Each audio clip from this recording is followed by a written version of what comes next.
Hello everyone. I'm here to help you relax tonight. I know many of you use this video to fall asleep. So, before you get cozy, also, let me know where you're watching from and what time it is there. I'd love to hear from you. Story 1. It started at exactly 2:17 a.m. That detail would haunt Imran for the rest of his life. Because when everything was over, when the police reports were written, when the news twisted the story into something unrecognizable, that timestamp would still be there, unchanged, unexplainable. Imran wasn't supposed to be awake. He had work in the morning, a boring office job, data entry, nothing important, nothing dangerous. His life was quiet, predictable, safe. But that night, something pulled him out of sleep. Not a sound, not a dream, just a feeling. He opened his eyes slowly. The room was dark, silent. Then his phone buzzed. Once, twice, a call. Imran groaned, turning over, blindly reaching for it on the bedside table. "Who's calling at this hour?" he muttered. He looked at the screen and froze. Calling Imran. His own number. For a moment, his brain refused to process it. What? He blinked. Looked again. Still there. His number. Calling him. A glitch, he thought. Had to be. Maybe some network error. Maybe a spam trick. But something about it felt wrong. Too precise. The phone kept vibrating in his hand. He hesitated. Then, he answered. "Hello." Silence. Just static. Faint. Distant. Imran frowned. "Hello? Who is this?" Still nothing. Then, a sound. Not from the line. From the background. A voice. Low. Panicked. "Please, don't do this." Imran's stomach dropped. "Hello? Who is that?" The voice on the other end was his. Not similar. Not close. Exact. "If anyone hears this, please." The voice whispered. "I didn't mean to." Then, a loud crash. Something breaking. A struggle. A scream. And then, a second voice. Cold. Calm. "You shouldn't have answered." The call cut instantly. Dead silence. Imran sat frozen in bed, his hand still gripping the phone, his heart pounding so hard it hurt. No, that's not. He shook his head. It wasn't real. It couldn't be real. But his body didn't believe that, because every instinct inside him was screaming one thing. That wasn't a prank. His hands trembled as he checked the call log. There it was. Incoming call, 2:17 a.m. From his number. Duration, 0:42 seconds. "Okay," he whispered to himself. "Okay, think." He stood up, turned on the light. The room looked normal. Nothing broken. Nothing out of place. No signs of anything. But then, he noticed something. His door, slightly open. Imran froze. He always locked it. Always. Slowly, carefully. He stepped toward it, his breath shallow, his heart racing. He reached the door, pushed it open. The hallway was empty. Dark. Silent. Nothing. "See," he whispered. "Nothing's wrong." But as he turned back toward his room, he heard it. A faint sound. From inside. A whisper. His voice. "You shouldn't have answered." Imran spun around. The room was empty. But his phone was on the bed. And the screen was lit. Call ended. Then, without warning, it buzzed again. Same number. Calling Imran. This time, he didn't want to answer. But something inside him, something stronger than fear, forced his hand. He picked it up, slowly, pressed accept. "Hello." Breathing. Heavy breathing. Then, a whisper. Closer this time. Right against the phone. "You're too late." Imran's blood ran cold. "For what?" he asked, barely able to speak. Silence. Then, a sound that would follow him forever. A slow, wet, dragging noise, like something being pulled across the floor. And then, the voice again. His voice. "Look under the bed." The call disconnected. Imran stood there, not moving, not breathing. His eyes slowly drifted down, toward the bed, the darkness beneath it, and for the first time, He realized something terrifying. He didn't remember checking under it. When he woke up, the silence stretched. Thick. Heavy. Then, very slowly, something moved. Under the bed. Just enough. To prove one thing. He wasn't alone. Imran didn't move. He couldn't. His eyes were locked on the darkness beneath the bed. Something had moved. Not imagined. Not a trick of the light. Real. His breathing slowed. Not because he was calm, but because his body had gone into something deeper than fear. Survival. Think, he whispered to himself. But his thoughts were scattered. Broken. Because nothing made sense. A call from himself. A voice that was his. A warning. And now, something under his bed. The silence stretched. Heavy. Waiting. Then, a faint sound. A soft tap. From beneath. Imran flinched. His heart slammed against his ribs. "Who's there?" he called out. His voice cracked. No answer. Just silence again. But the silence felt different now. Alive. Watching him. Imran swallowed hard. There was only one way forward. He bent down slowly. Every movement careful. Measured.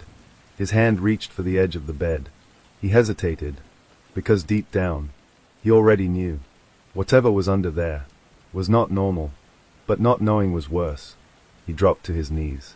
Lowered his head. And looked. Darkness. At first. Just shadows.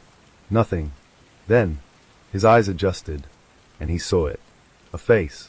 Staring back at him. Imran screamed. Falling backward. Slamming into the wall.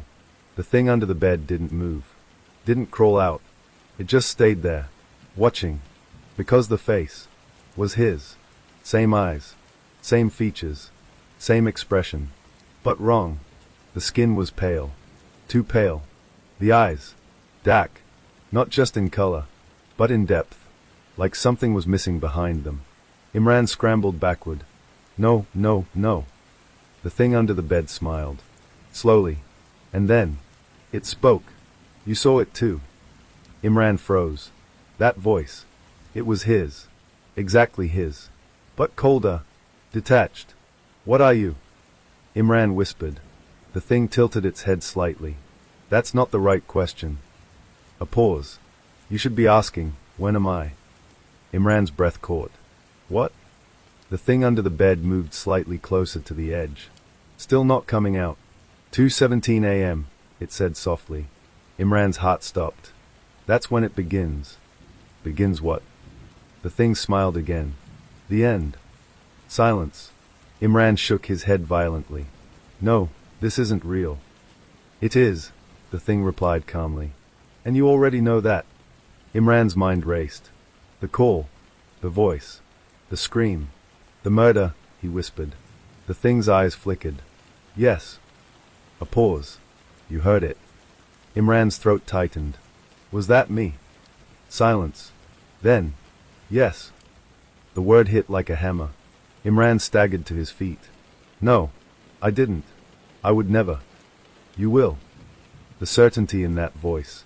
It was absolute. Imran backed away slowly. This is a trick. It's a warning. The thing under the bed shifted again.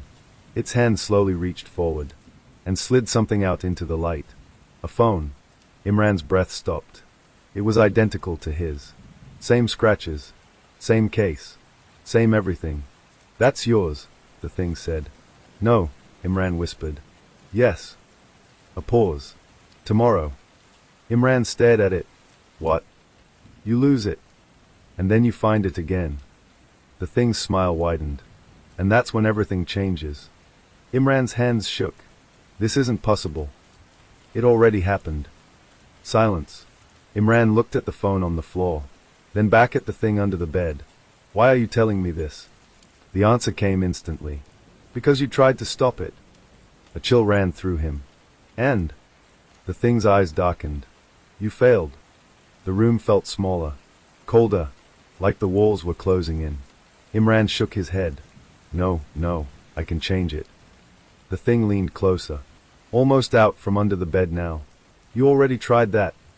Imran's breathing quickened. Then I'll try again. The thing stopped moving. Its expression changed slightly. For the first time. Uncertainty. That's new, it murmured. Imran noticed. You didn't expect that. The thing didn't answer immediately. Then, slowly, it smiled again. Maybe this time. A pause. You last longer. Imran clenched his fists. I'm not going to kill anyone. The thing's gaze locked onto his. You don't remember her yet. Imran froze. Huh. The thing nodded slightly. And then, it said a name. Aisha. The moment the name left its mouth, something inside Imran's mind cracked open. A flash. A face. A girl. Laughing. Then, screaming. Blood. Imran stumbled back. No, no. The memory vanished as quickly as it came. But the feeling stayed. You see, the thing whispered. It's already inside you. Imran's chest rose and fell rapidly. Who is she? The thing stared at him. For a long moment. Then answered. The one you couldn't save. A loud knock suddenly echoed through the apartment. Both of them froze. Another knock. Imran. A voice. Real. From outside the room. Imran turned toward the door. Who is that? He whispered. The thing under the bed didn't respond. Slowly, Imran looked back down. It was gone. The space under the bed. Empty. Only the phone remained. And from the hallway, the voice came again. Imran, open the door. It's me. His blood ran cold. Because he recognized that voice. It was the same one from the call. Cold. Calm. You shouldn't have answered. The knock came again. Slow. Measured. Not impatient. Certain. Imran. The voice called again, calm and steady. I know you're inside. Imran didn't move. His eyes were fixed on the bedroom doorway. Every instinct screamed at him to stay back.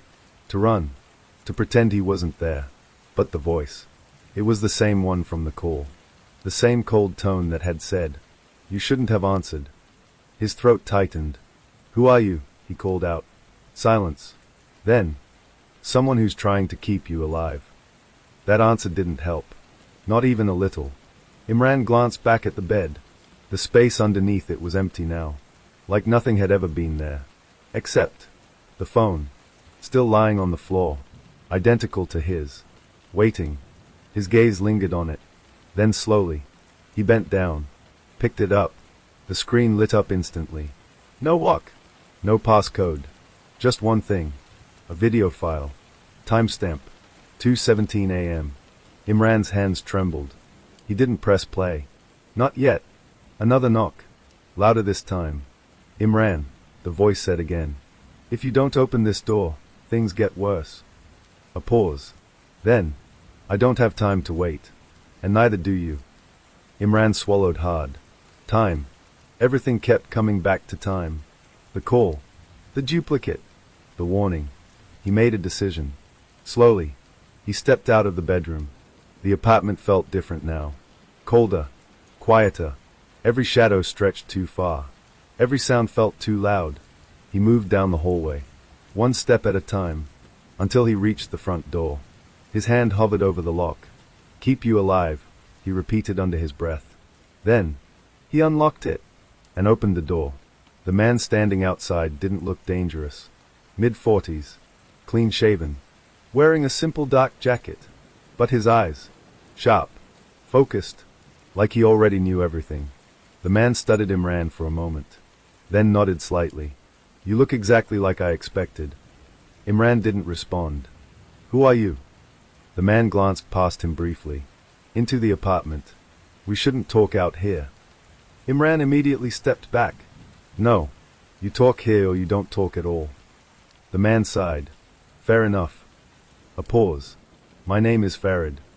Imran said nothing. Farid continued. And before you ask, yes. I know about the call. Imran's heart skipped. And the thing under your bed, Farid added calmly. That was enough. Get inside, Imran said quickly. Farid stepped in without hesitation. The door shut behind him. Locked. For a moment. Neither of them spoke. Then Imran turned. Start talking. Farid nodded once. You're in a loop. The words landed hard. Imran frowned. What? A repeating sequence of events. Farid said. Sent it around you. Sent it around 2:17 a.m. Imran shook his head. No, that's not. You've lived this before. Imran stopped. How do you know that? Farid's expression darkened. Because I've seen what happens when it ends. Silence. Imran's chest tightened. Ends how? Farid didn't answer immediately. Instead, he looked at the phone in Imran's hand. You haven't watched it yet. Imran instinctively tightened his grip. Watched what? Farid stepped closer. That video. Imran hesitated. What is it? Farid's voice lowered. Proof. A long pause. Imran looked down at the screen. The file was still there. Waiting. If I watch it, Imran said slowly, does it change anything? Farid shook his head. No. A beat. But it makes things clearer. Imran didn't like that answer. But he needed to know. He tapped the screen. The video began. Shaky footage. Dark. A room. Familiar. Too familiar. It was his apartment. But different. Messier. Something was wrong. Then, the camera shifted, and he saw himself, standing in the middle of the room, breathing heavily, covered in blood. Imran staggered back. No. On the screen, his other self looked directly into the camera, eyes wide, desperate. If anyone finds this. The voice trembled. I didn't mean to do it. A sound came from off-screen. A weak, choking noise. The camera turned. And there, on the floor, was a girl, barely moving, blood pooling beneath her. Imran's stomach dropped. Aisha, he whispered. The name came without thinking, because now, he remembered. Not clearly, but enough. The video continued. I tried to stop it, his other self said, but it keeps happening. A sudden noise. Behind him, the camera shook violently. His other self turned, eyes filled with terror. And then, a voice. Cold. Calm. You shouldn't have answered. The video cut. The room fell silent. Imran's hands were shaking uncontrollably. I killed her. Farid shook his head. No. A pause. You're going to. Imran looked up sharply. No. Farid's voice hardened. Yes. Silence. Imran backed away. I won't let that happen. Farid stepped forward. You've said that before. Imran froze. What? Farid looked him dead in the eyes. Every time. A chill ran down Imran's spine. How many times? Farid didn't hesitate. 23. The number hit like a punch. No. Yes. Farid gestured toward the phone. You always find it. You always watch it. You always try to change it. A pause. And you always fail. Imran shook his head violently. No. This time is different. Farid's expression softened slightly. That's what you said last time too. Silence. Imran's breathing became uneven. Then why are you here? Farid hesitated. For the first time. He didn't have an immediate answer. Because something changed, he said finally. Imran's eyes narrowed. What? Farid looked at him carefully. You remembered her sooner. That landed differently. And? Farid's voice dropped. That's never happened before. A sudden noise interrupted them. From the bedroom. A soft creak. Both of them froze. Slowly. They turned. The hallway stretched ahead. Dark. Silent. But something had changed. The bedroom door was open wider now. And inside, the shadows were moving. Farid's voice dropped to a whisper. It's early. Imran's heart pounded. What is? Farid didn't look at him. His eyes were locked on the darkness. Whatever kills her. A pause. It's already here. From inside the bedroom, a voice echoed out. Soft. Familiar. Imran's voice. You shouldn't have opened the door. The voice came from the bedroom. Clear. Calm. Wrong. You shouldn't have opened the door. Imran felt the blood drain from his face. Beside him, Farid didn't move. Didn't breathe. Like he already knew what was coming. Stay behind me, Farid whispered. Imran didn't argue. For the first time, he didn't try to take control. Because something inside him understood. Whatever was in that room was not something you faced alone. The hallway stretched ahead of them, longer than it should have been, darker than it should have been. Farid reached into his jacket slowly, pulled out something small, metallic, a device. Imran frowned. What is that? Farid didn't look back. Something I should have used the first time. That didn't make Imran feel better. They moved forward. Step by step. The air grew colder. Not normal cold. Heavy. Pressing. Like the apartment itself was resisting them. The bedroom door stood open. Wider than before. Inside. Darkness. Not shadows. Not lack of light. Something thicker. Alive. Farid stopped at the threshold. This is where it always starts, he murmured. Imran's voice trembled. What is it? Farid finally answered. It's you. Silence. Imran's stomach dropped. No. Farid turned slightly. Not exactly you. A pause, but close enough.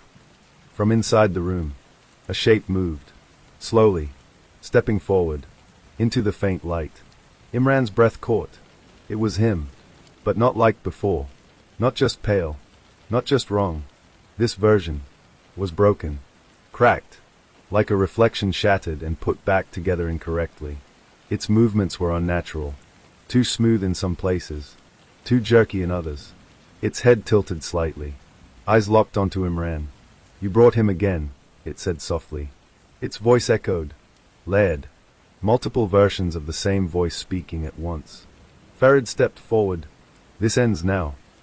The thing smiled. It didn't look human anymore. You've said that, it whispered. 23 times. Farid didn't flinch. But Imran did. Because it knew. It knew everything. Imran stepped forward before he could stop himself. Why are you doing this? The thing turned its gaze fully toward him. For a moment, it looked almost curious. Doing, it repeated. A pause. I'm not doing anything. Its smile widened. I'm just finishing what you started. The words hit harder than anything else. What I started. The thing nodded slowly. You opened the door. A beat. You answered the call. Another step forward. You made me. Imran staggered back. No, that's not. It is. Farid raised the device in his hand. Don't listen to it. The thing's head snapped toward him. Its expression darkened.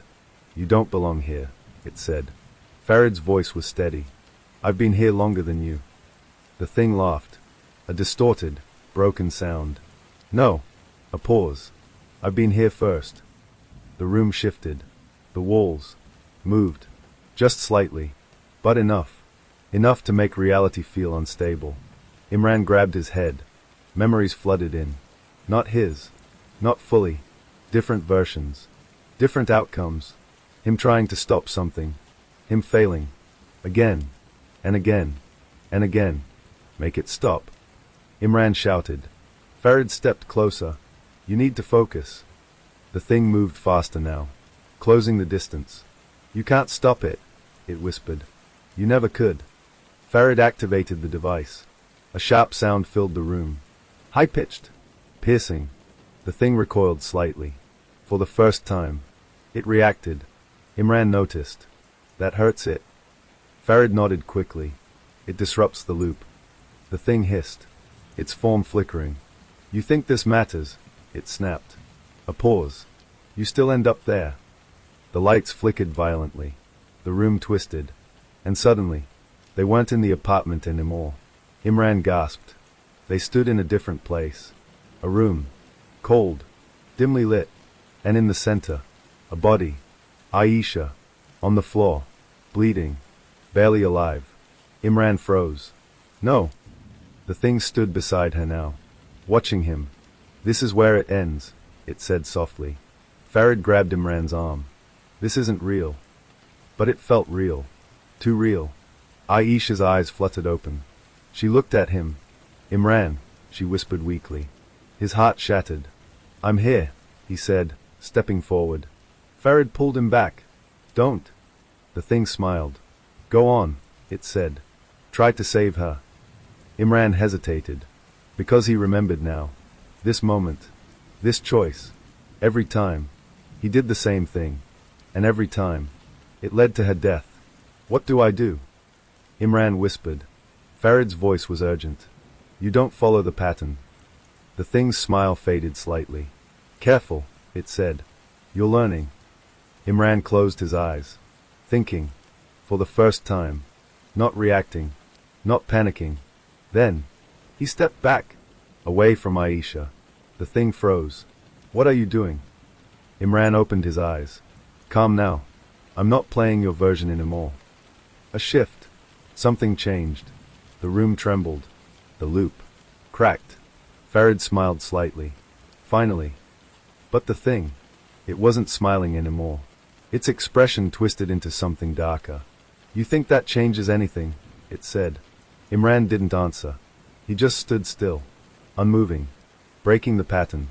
And for the first time, the thing looked uncertain.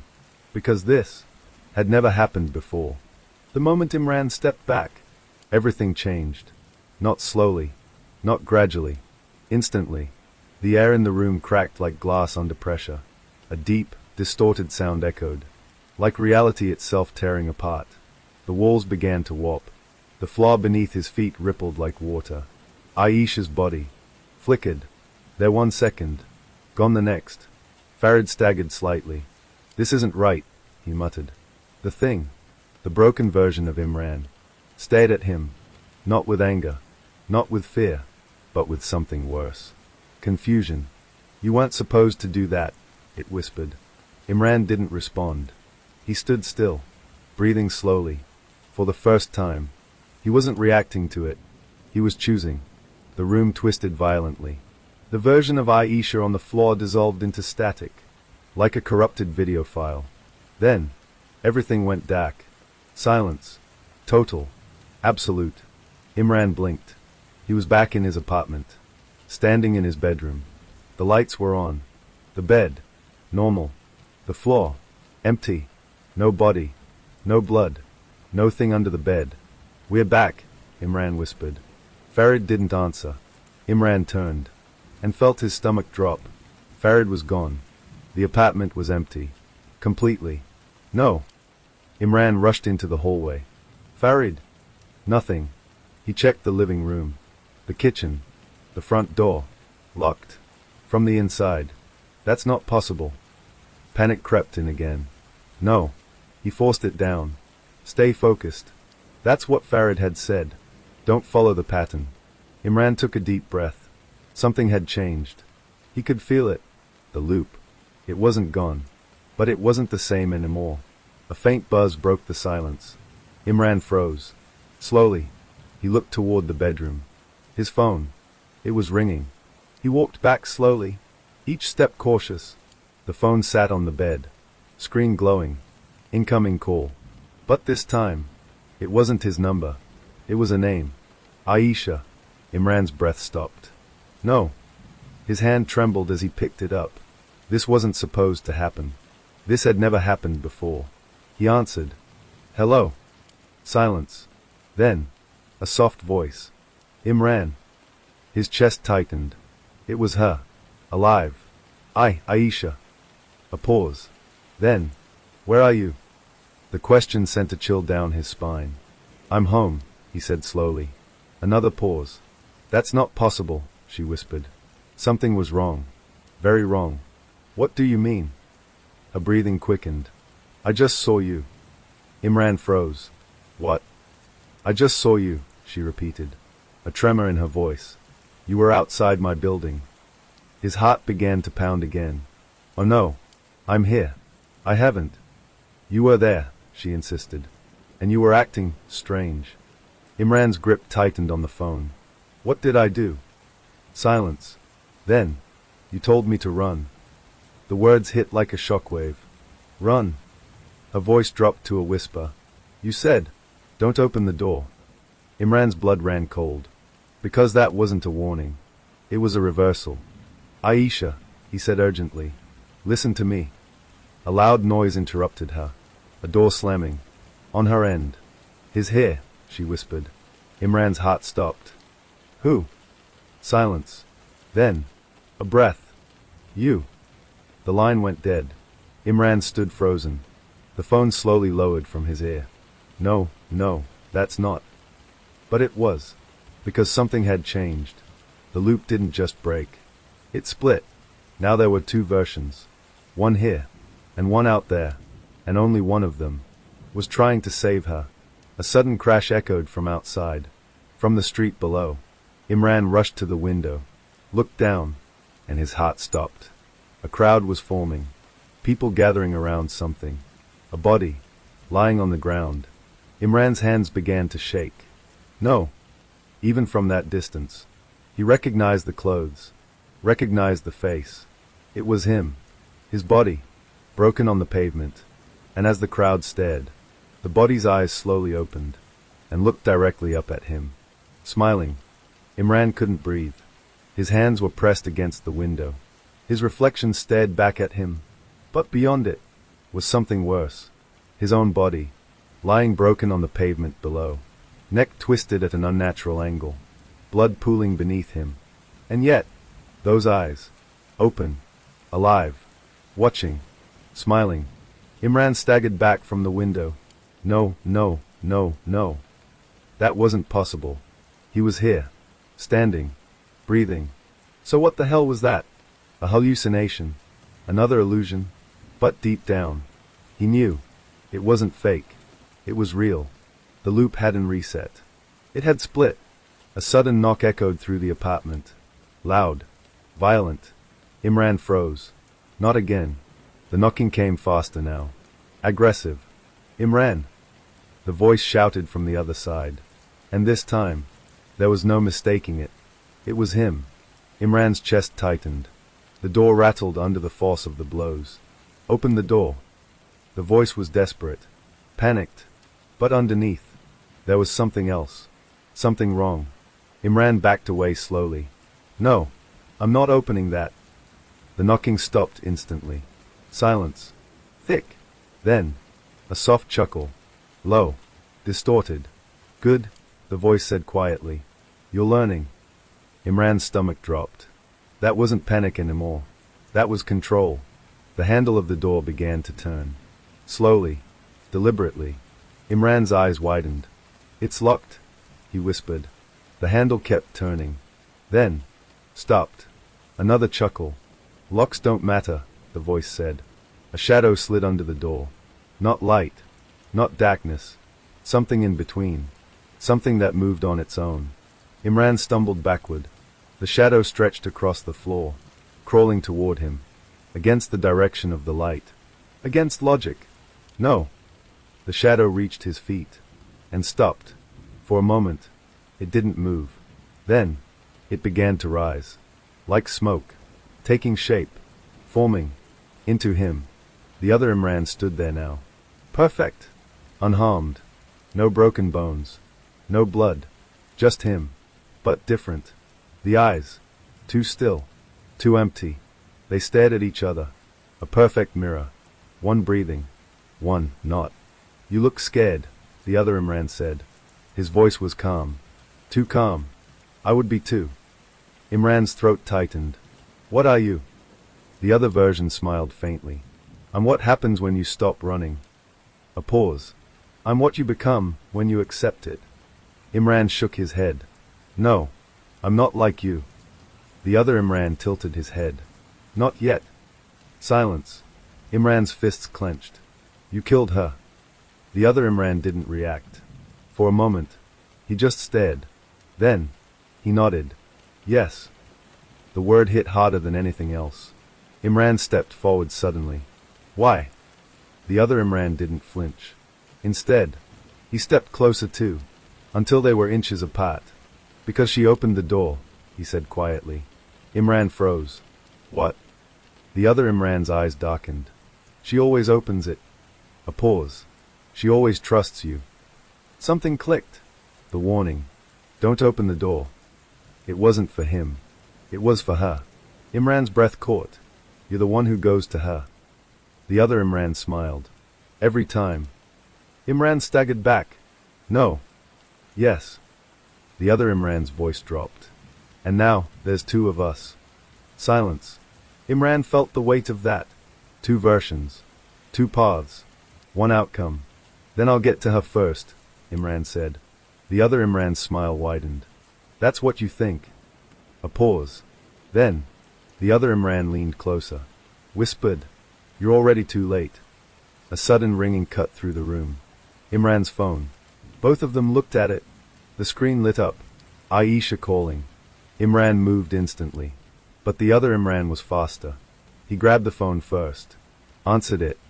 Hello, he said calmly. Imran lunged forward. No. But he was too late. He could hear her voice faintly through the speaker. Imran, I don't feel safe. The other Imran's smile deepened. You should open the door, he said softly. Imran's heart stopped. No, don't listen to him, he shouted. But she couldn't hear him. Okay, Aisha's voice whispered. Click. The call ended. Silence. Heavy. Final. Imran stared at the other version of himself. What did you do? The other Imran looked at him calmly. I finished it. A long pause. Then, in the distance, faint, a scream. Aisha. Imran's world shattered. He dropped to his knees. No, no, no. The other Imran watched him quietly, then said something that froze his blood completely. It still counts. Imran looked up slowly. What? The other Imran's expression turned cold. The loop doesn't care which one of us does it. A beat. As long as she dies. The lights flickered. Reality trembled again. And now, the other Imran whispered. There's no going back. The scream didn't stop, even after the call ended, even after the room went silent. Imran still heard it, echoing, inside his head. Aisha. He staggered backward, shaking. No, I can still fix this. The other Imran watched him quietly. No emotion, no urgency, just patience. That's the problem, he said calmly. Imran looked up, eyes wild. What? The other Imran tilted his head. You still think this is about saving her? Silence. Imran's chest tightened. It is. A faint smile. No, the other Imran said softly. It never was. Those words didn't make sense. They couldn't make sense. Then what is it about? Imran demanded. The other Imran stepped closer. Choice. A pause. Yours. Imran shook his head. No. This is about you killing her. About stopping you. You still don't get it. The other Imran's voice sharpened. I am not the problem. A beat. You are. Imran froze. The words sank in. Slowly. Painfully. No. The other Imran leaned in. Yes. A long silence filled the room. Then, the world shifted again. The apartment blurred. Faded. Reformed. Imran blinked. He was standing somewhere else now. A hallway. Narrow. Dimly lit. And at the end, a door. He knew this place. Even before his mind caught up. His body remembered. Aisha's apartment. Imran's breath caught. No, no, not again. The other Imran stood beside him now. Calm. Watching. It always comes back to this, he said. At the end of the hallway, the door creaked open slightly. A thin line of light spilled out. And from inside, Aisha's voice. Imran. Imran's heart broke all over again. She was alive. Right now. In this moment. I'm here, he shouted, rushing forward. But the other Imran grabbed his arm. Hard. Stop. Imran struggled. Let go of me. The other Imran's grip tightened. You open that door, she dies. Imran froze. What? The other Imran leaned closer. This is the rule. Silence. The loop doesn't care how it happens, he continued. It doesn't care who does it. A pause. But it always ends the same way. Imran's voice dropped to a whisper. Then how do I stop it? For the first time, the other Imran hesitated. Then, he answered, You don't. The words landed like a death sentence. Imran shook his head slowly. No, there has to be a way.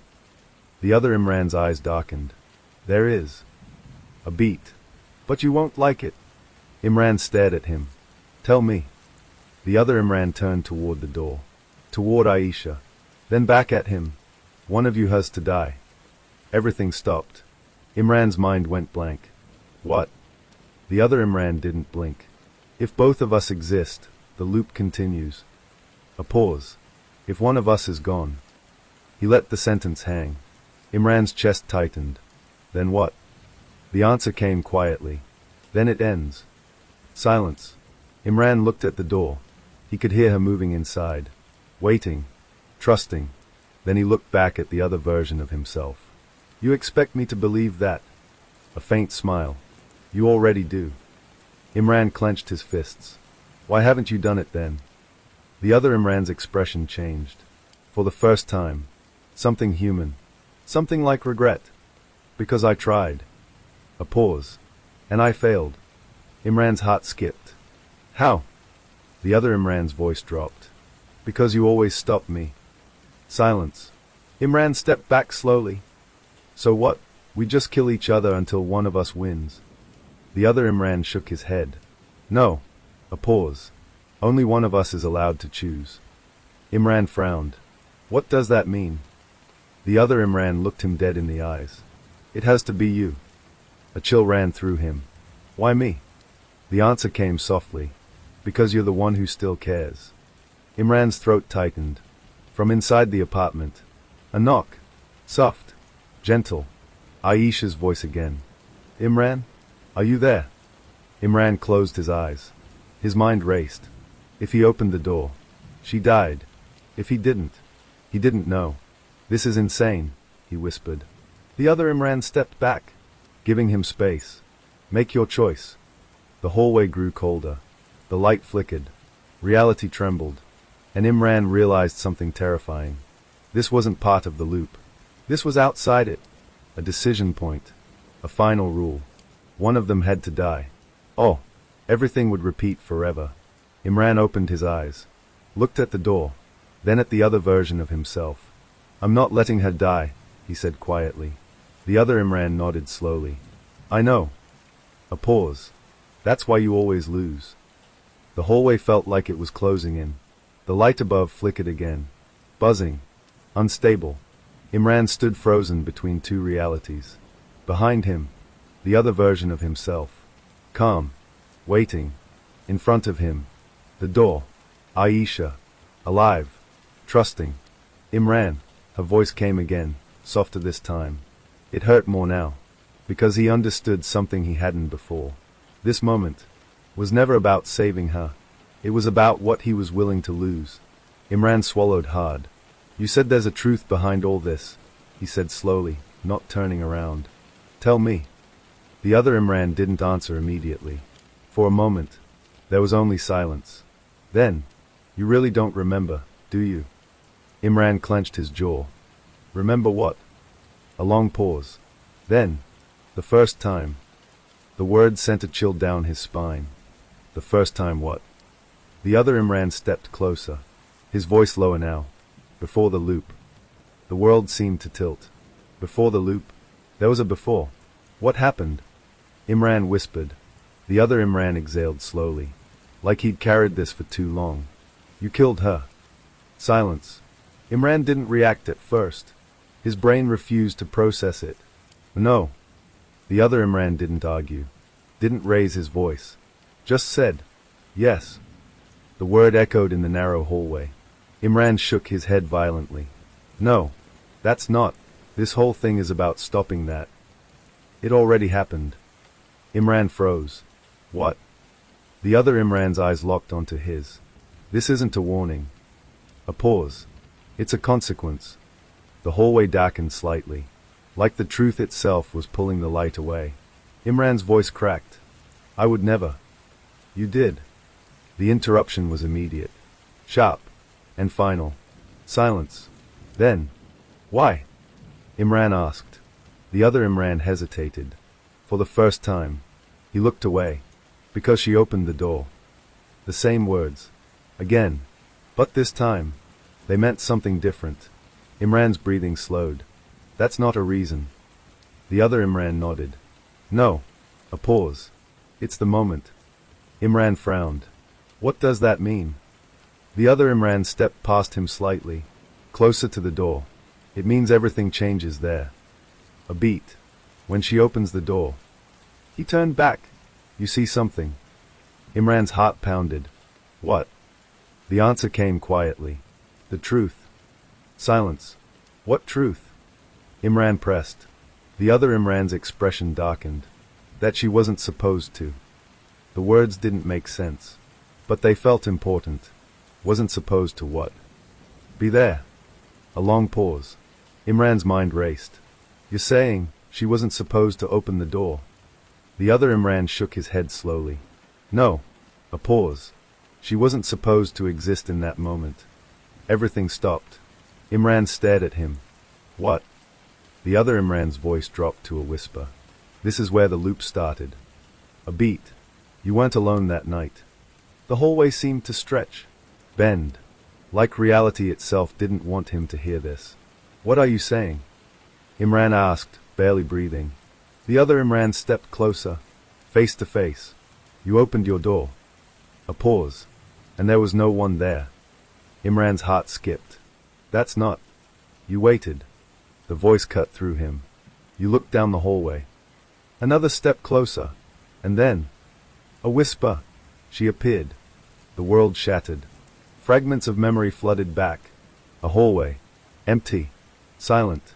Then, a figure. Standing there. Smiling. Aisha. Imran staggered backward.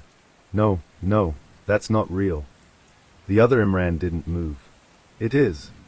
A pause. You didn't question it. You didn't stop to think. You just let her in.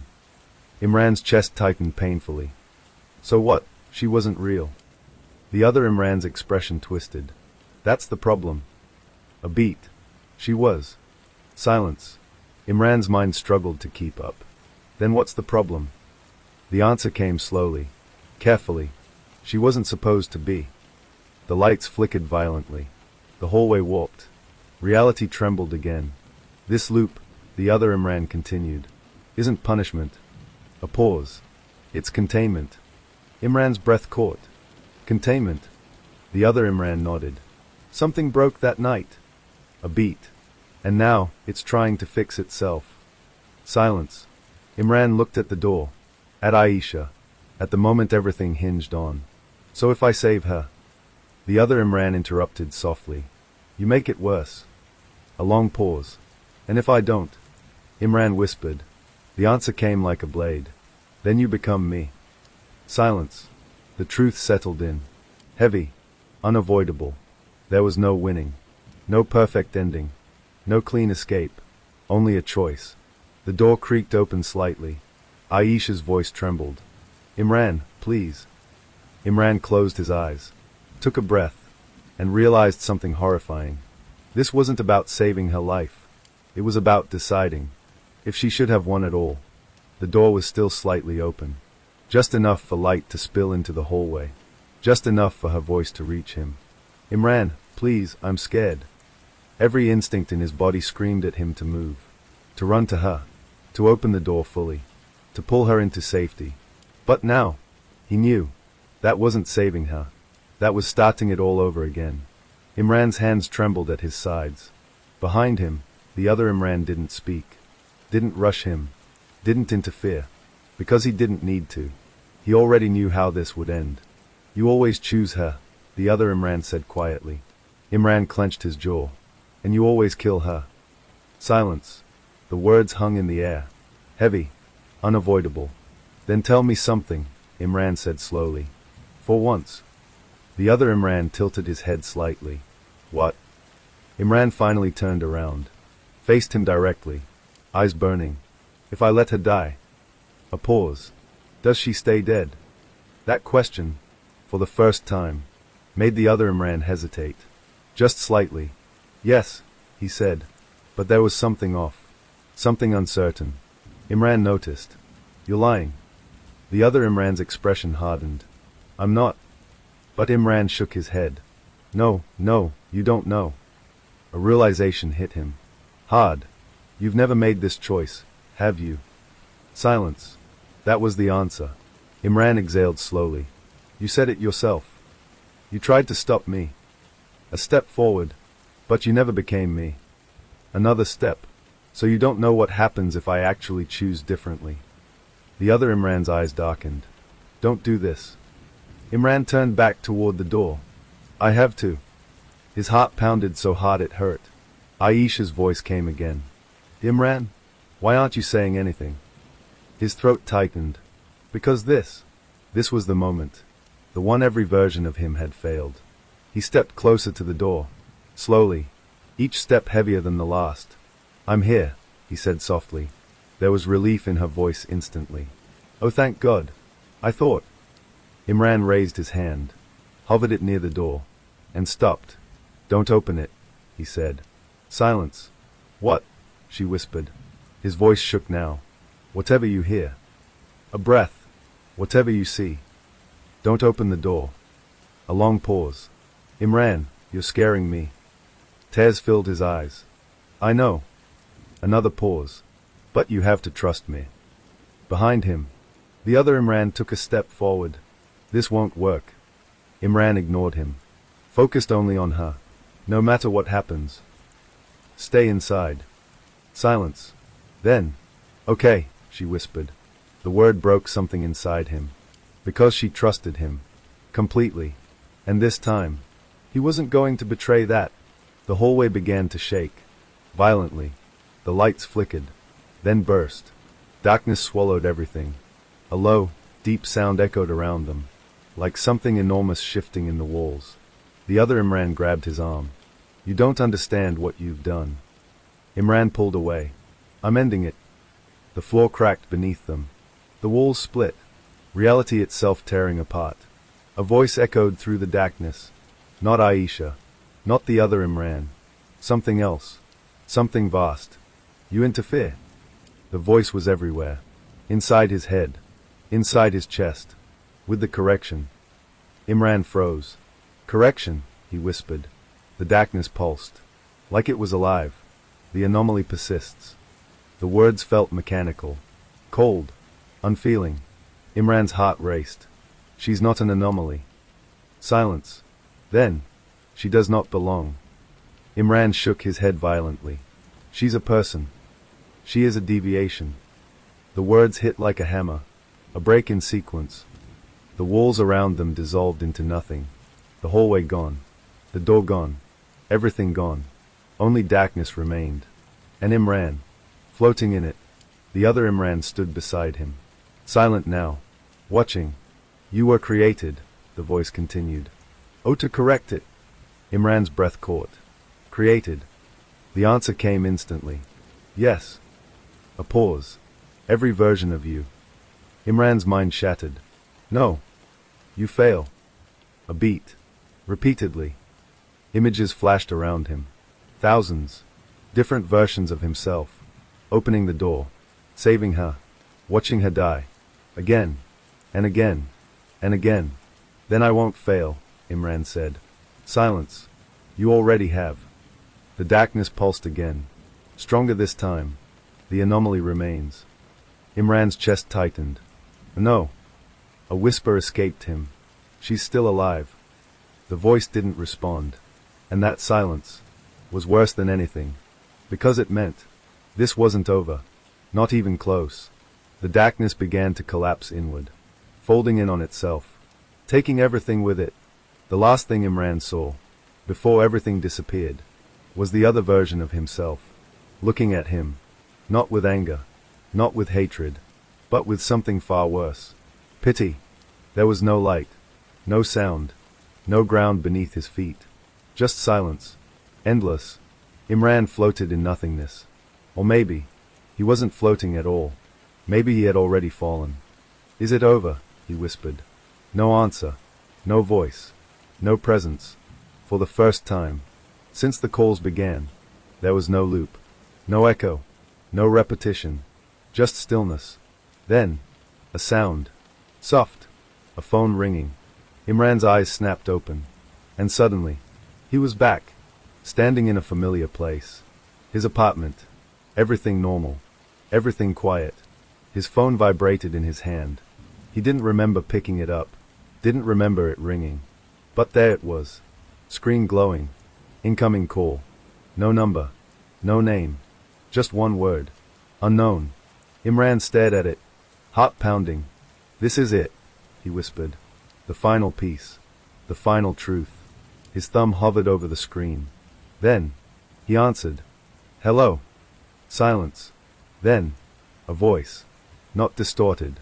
Not mechanical. Soft. Familiar. Imran. His breath caught. Aisha? A pause. Then, I remember now. Those words sent a chill through him. Remember what? Her voice trembled. Everything. The room around him seemed to shrink. Then tell me, he said urgently. What is this? What are you? Silence. Then, I was never supposed to exist, she said. The truth. Exactly what the voice had said. Imran closed his eyes. But you do. Yes. A pause. Because of you. His eyes opened. What? Her voice broke slightly. You don't remember the night it started. Imran's chest tightened. I saw something, you appearing. A faint, sad laugh. Not appearing. A pause. Returning. The word hit him hard. Returning from where? Silence. Then, from a place I shouldn't have come back from. The room grew colder. Imran's voice lowered. You died. A long pause. Yes. The answer was simple. Final. And you couldn't accept it, she continued softly. You broke something. A flash. A memory forced its way into his mind. A hospital room. Machines beeping. Aisha lying still. Doctors shaking their heads. And him. Screaming. Begging. Refusing. No, Imran whispered. You called me, she said. The words echoed. You called me, even after I was gone. Imran's hands began to shake. That's not possible. But you did. Her voice was steady now. Clear. And something answered. The silence that followed was unbearable. What answered? He whispered. Her response came slowly, like she was afraid to say it. Not me. Imran's heart stopped. A cold realization crept in. Then what have I been talking to? A long pause. We're copy. The word felt wrong. Empty. Terrifying. A version of me that shouldn't exist. The truth settled in. Everything made sense now. The loop. The corrections. The voice. It wasn't trying to punish him. It was trying to fix what he broke. And you? He asked softly. What are you now? Silence. Then, I'm what's left. His chest tightened painfully. I remember dying. I remember nothing. And then, I remember you. Tears filled his eyes. Aisha. Her voice softened. You have to let me go. The words shattered him. No. A beat. No, I can fix this. There has to be a way. There isn't. Her tone wasn't harsh. Just certain. As long as I exist like this, it won't stop. The weight of it crushed him. Then what do I do? He whispered. A long silence. Then, end the call. Imran froze. What? If you hang up? I won't come back. The world seemed to tilt. You're asking me to kill you. A soft exhale. I'm already gone. Tears streamed down his face now. Please. A pause. Let me stay gone. His hand trembled. The phone felt heavier than anything he'd ever held. This was it. No loops. No second chances. Just one choice. Imran closed his eyes. I'm sorry, he whispered. Her voice came one last time. Soft. Warm. I know. And then, he ended the call. Silence. The room didn't shake. The world didn't break. Nothing happened. For a long time, Imran just stood there, breathing, alone. Finally, he looked at the phone. The screen was black. Still. Dead. No more calls. No more loops. Just reality. But as he set the phone down, something flickered. Just for a second. A reflection in the screen. A figure. Standing behind him. He turned slowly. Nothing there. The room was empty. Silent. But the phone buzzed. Once. A new notification. Imran stared at it. Slowly. He picked it up. And his blood ran cold. One new voicemail. From. Unknown. His hand trembled as he opened it. And then, a voice played. Soft. Familiar. Imran. The line crackled. What did you do? The screen went black, and somewhere, deep in the silence, the phone began to ring again. He always watched from the attic, and nobody knew why, until the night the neighbors vanished. The day the McAllisters vanished started like any other Sunday morning in the quiet suburb of Cedar Glen. Birds sang outside neatly trimmed hedges. Mailboxes lined the street like sentinels of suburban order. Families watered their lawns, mowed their grass, and sipped coffee in the soft golden sunlight. Nothing unusual, nothing threatening, nothing that would hint at the horror about to unfold. For the Harrisons next door, it was a normal morning. Linda Harrison, balancing a tray of toast and coffee, peered out the kitchen window at the McAllister house. "They are late for church again," she muttered to her husband, Mark, stirring his coffee absently. But she didn't notice the subtle shift in the McAllister home that morning. A shadow at the attic window. A figure so still it could have been carved from the darkness itself. Nobody noticed it. Nobody ever did, until later. By mid-afternoon, curiosity turned into worry. The McAllisters' car was gone, and the children's bicycles were still parked on the driveway. No sign of life. Mail piled up, dampened by the spring drizzle. Neighbors whispered. A friend tried calling. No answer. By evening, the police were involved. Officer Daniels, seasoned but not easily shaken, noted the first chilling detail.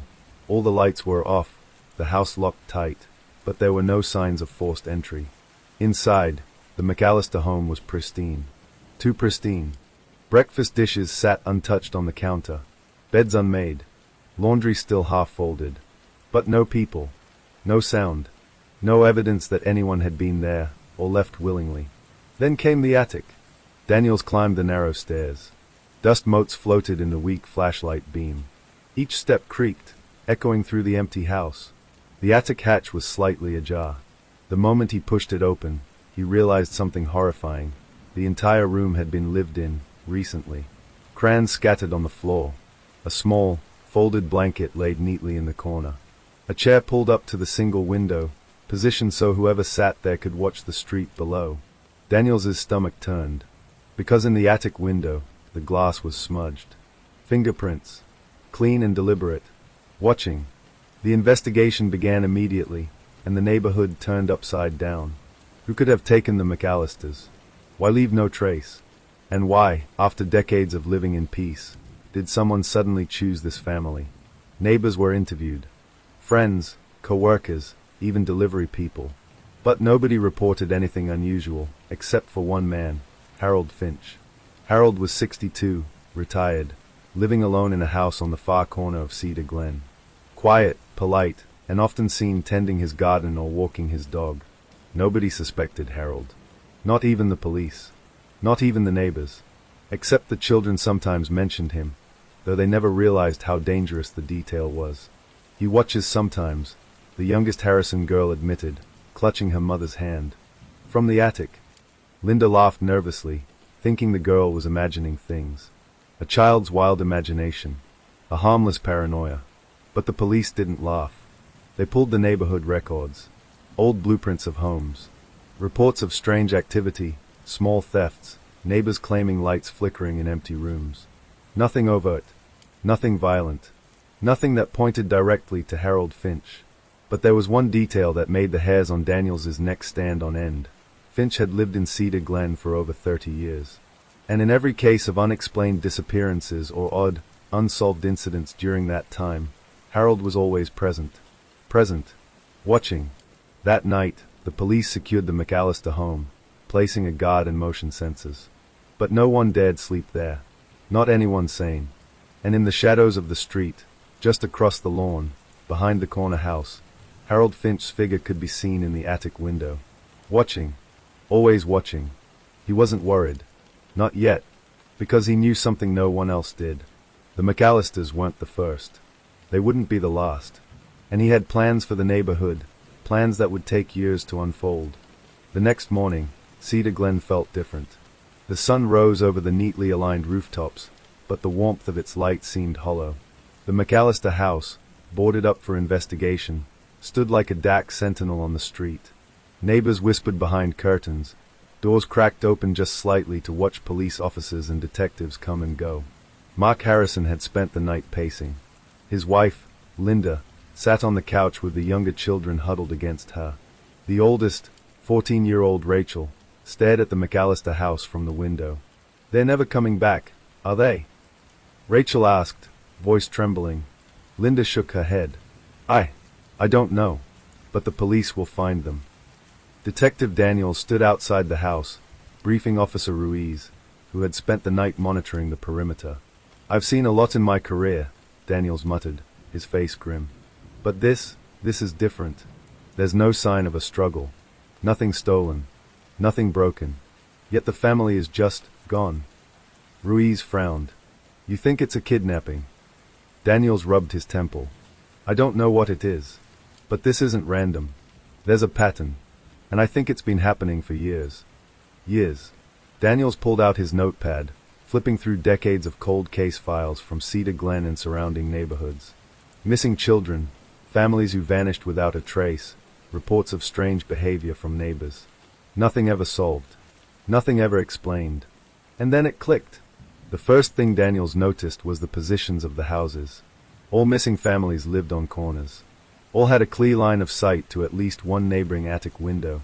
And every time, neighbors had reported feeling watched, sometimes for months, sometimes for years, before the disappearances occurred. He made a note: attic windows, sight lines, watching. Back at the McAllister house, forensic teams scoured the property. They found fingerprints, dozens, mostly smudged, mostly inconsequential, but one set stood out. Harold Finch's. He had never been considered a suspect before. He was that nice old neighbor, the one who mowed his lawn meticulously and brought cookies to new families. But suddenly, he was everywhere in the investigation. Fingerprints on the doorknobs, dust on furniture indicating recent presence, even traces of hair in the attic. Not the McAllisters, not any pets. The investigators asked the question no one had considered yet. Has anyone seen Harold today? Nobody had. Meanwhile, at Finch's house, nothing seemed out of place. Curtains drawn, garden immaculate, dog asleep. The attic hatch slightly open, just a crack. Dusty shadows visible if you squinted from the street. Daniels decided they needed to see inside. But Finch's record was clean. No arrests, no convictions, no history of violence, nothing that gave them probable cause. So they did what any desperate police department would do. They started digging into his past. Harold Finch was born in Cedar Glen in 1958. He had grown up in the same house, inherited it from his father.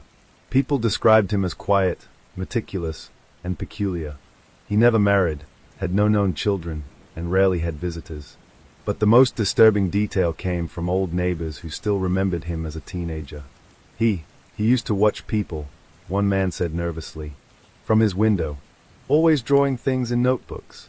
Sketches, houses, faces. He never left the house much. Another neighbor recalled a more sinister anecdote. One night, the Wilson family moved in across the street. He had an attic window open, and we could see him watching the house. My father told him to close it. The next morning, the family's dog was missing. And then, a month later, they moved away. Just gone. Didn't sell the house. Didn't take anything. Just left. Daniels scribbled notes frantically, sketching the connections, drawing lines between houses, neighborhoods, families, disappearances. Patterns emerged. Corners, attic windows, sight lines, silence, and always someone watching. They interviewed neighbors near the McAllister house again. Children were questioned. Some remembered a man in the attic. Some had vague memories of shadowy figures staring through their windows late at night. A pattern became clear. Harold Finch didn't break into houses. He didn't need to. He watched. He waited. And when families were distracted, when they were careless, he struck. Daniels realized something horrifying. The disappearances weren't impulsive. They weren't random. They were experiments. Back at Finch's house, investigators noted that all the lights were off. The attic window remained slightly cracked. The dog was gone. Suddenly, Officer Ruiz noticed something on the side porch. A small notebook, worn at the edges. Finch had forgotten it. Inside were detailed sketches of the McAllister house. Floor plans, staircases, furniture placement, family routines, notes about each member. He's been planning this for weeks, Ruiz whispered, shivering. Daniels nodded grimly. No, years. Each page meticulously recorded movements, timings, habits. Every grocery trip, every school drop-off, every evening routine noted in painstaking detail. It was a predator's diary, a blueprint for control. Daniel's eyes landed on one page and froze. It was a drawing of the street, corner houses marked with tiny symbols. And in the corner of the sketch, a small figure, almost like a shadow, hovering above the McAllister home. A single note written in Finch's precise hand. They don't know I'm here. Yet. The words made the hair on Daniel's neck stand up. He's been doing this for decades, he muttered. And it's only getting worse, Ruiz replied. Meanwhile, Finch was still in his attic, unseen, unbothered. Watching.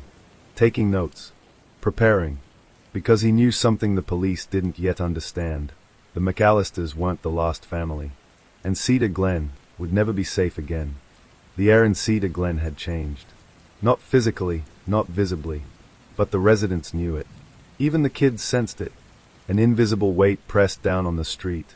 The feeling that someone was always watching. And, for those who were paying attention, they were right. Detective Daniels drove slowly past the McAllister house, clipboard resting on his lap. Officer Ruiz sat beside him, scanning the empty yard. Do you think he's still there? Ruiz asked quietly. Daniels didn't answer at first. His eyes followed the cracked attic window across the street at Finch's house. Something about it made him uneasy. Finally, he spoke. If he's not, he's gone somewhere else. And if he is, we're running out of time. Inside Finch's house, Harold moved like a shadow. Years of observing, waiting, planning, every moment had led to this. He'd been meticulous, patient, always thinking 3 steps ahead. And now, the McAllisters were gone. Their house under investigation. Their lives disrupted. He opened another notebook, flipping to a fresh page. New subjects in sight. They think I'm gone. They are wrong. Observation continues. Patterns must be recorded. Behavior studied. I am the constant. They are temporary. Harold paused, staring at the window. He watched Daniels and Ruiz. The detectives were cautious, professional, but Harold could see fear behind their eyes. Fear that made them predictable. Fear that made them easy to manipulate. For decades, Harold had done this in silence. No one had suspected. Not the neighbors. Not the authorities. Not even the families themselves until it was too late. And he'd learned. The moment a family grew too comfortable, too careless, he struck. But he never physically harmed anyone, not yet. That wasn't necessary. Observing, manipulating, instilling fear, those were his tools. His art. Meanwhile, Detective Daniels and his team had a breakthrough. They obtained a search warrant for Finch's home. The evidence from the McAllister house, combined with decades of minor complaints and strange reports, finally gave them probable cause. It was time to move. The police assembled quietly in the early morning. Daniels looked over the plan one last time. Team Alpha will enter through the front, he said. Team Bravo takes the back. Keep eyes on all windows. There's no telling what we'll find. Approach cautiously. Harold Finch is meticulous. He watches. He knows patterns. Don't underestimate him. No one spoke. Everyone nodded. The house loomed ahead. Its exterior was ordinary. Normal. Even comforting, if it weren't for the chilling stories surrounding the occupant. Daniels signaled.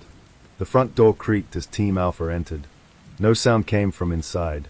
Dust disturbed, furniture untouched. Everything seemed pristine. Ruiz, part of Team Bravo at the back, scanned the yard. The small side window to the attic caught his attention. A shadow flitted across the glass. Daniels, he whispered into his radio. Attic window. Movement. Daniels stiffened. Copy, he replied. Proceed with caution. Keep your eyes open. He knows we're here. Inside the house, the detectives split into teams. Rooms were empty, eerily so. A faint smell of old paper and dust lingered.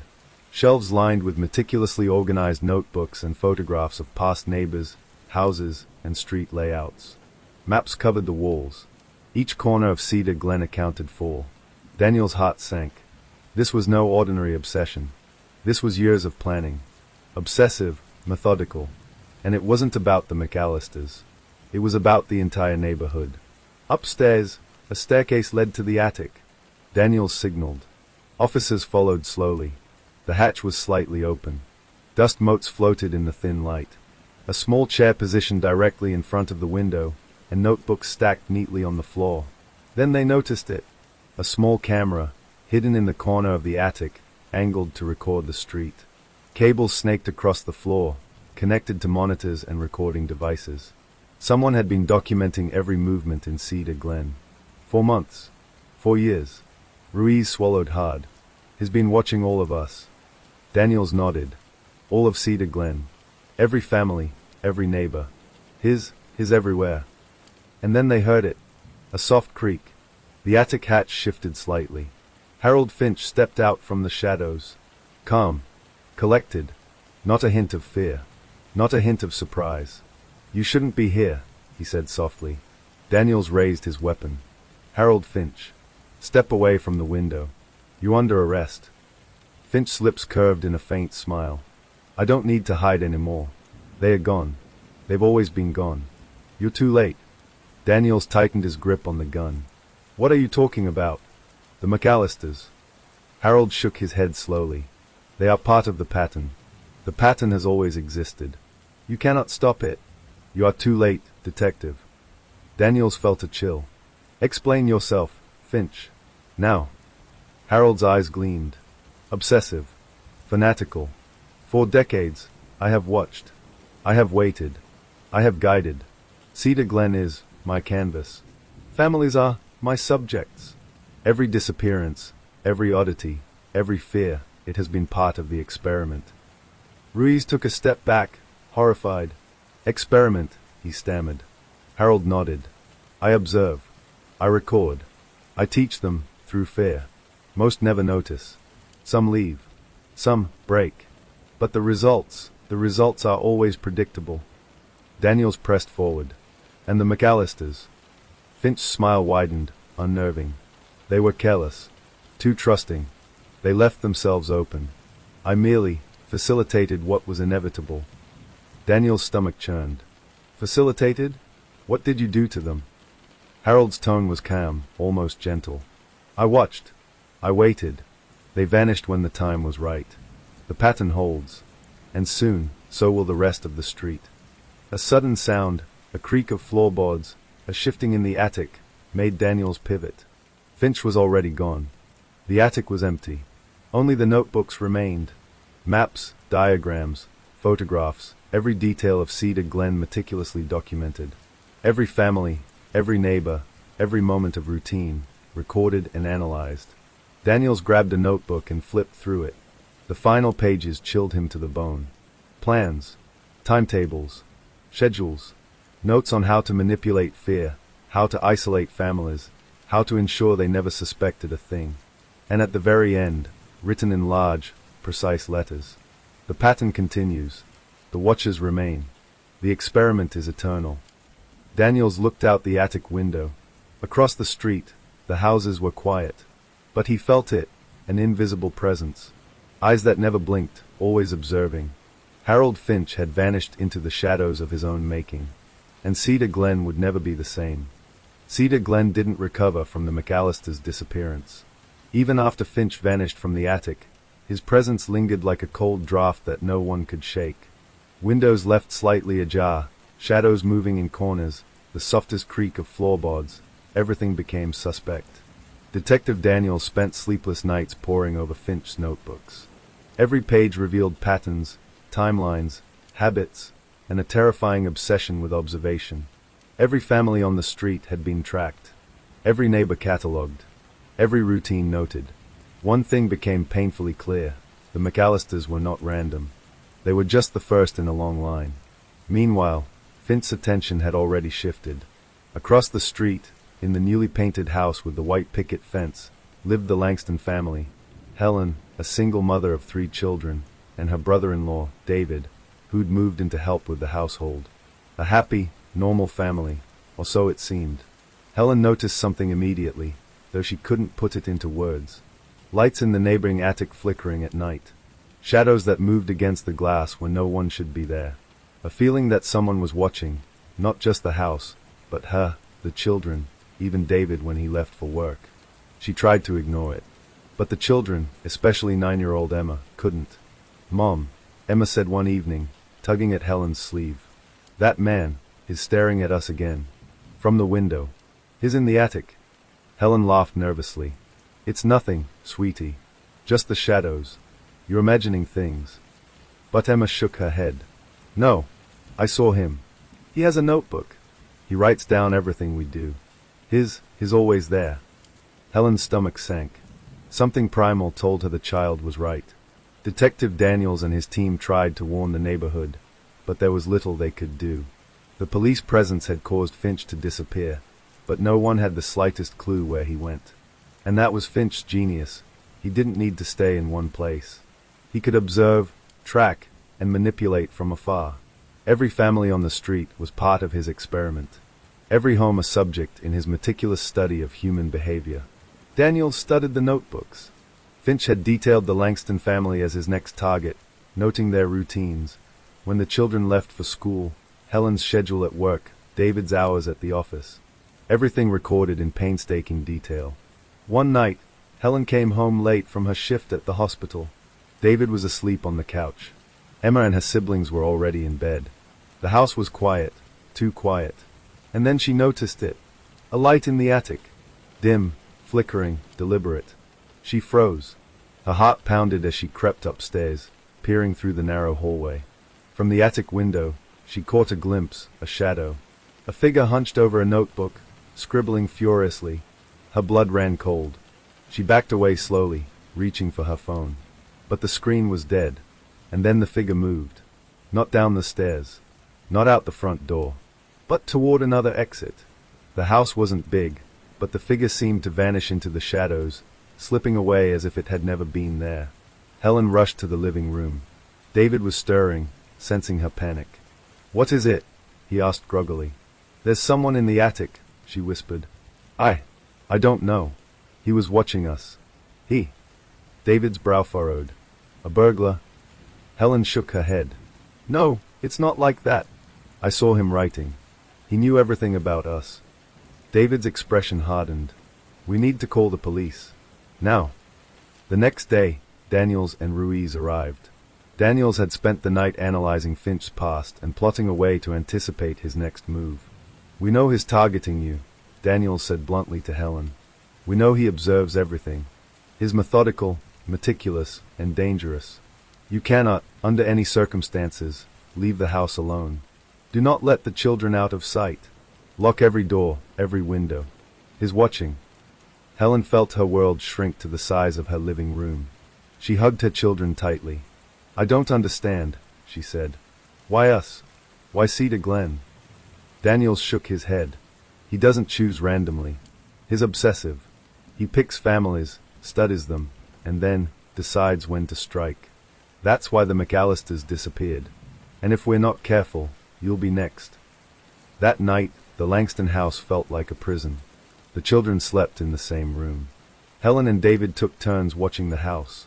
Every shadow, every creak, every flicker of light in the neighborhood set their nerves on edge.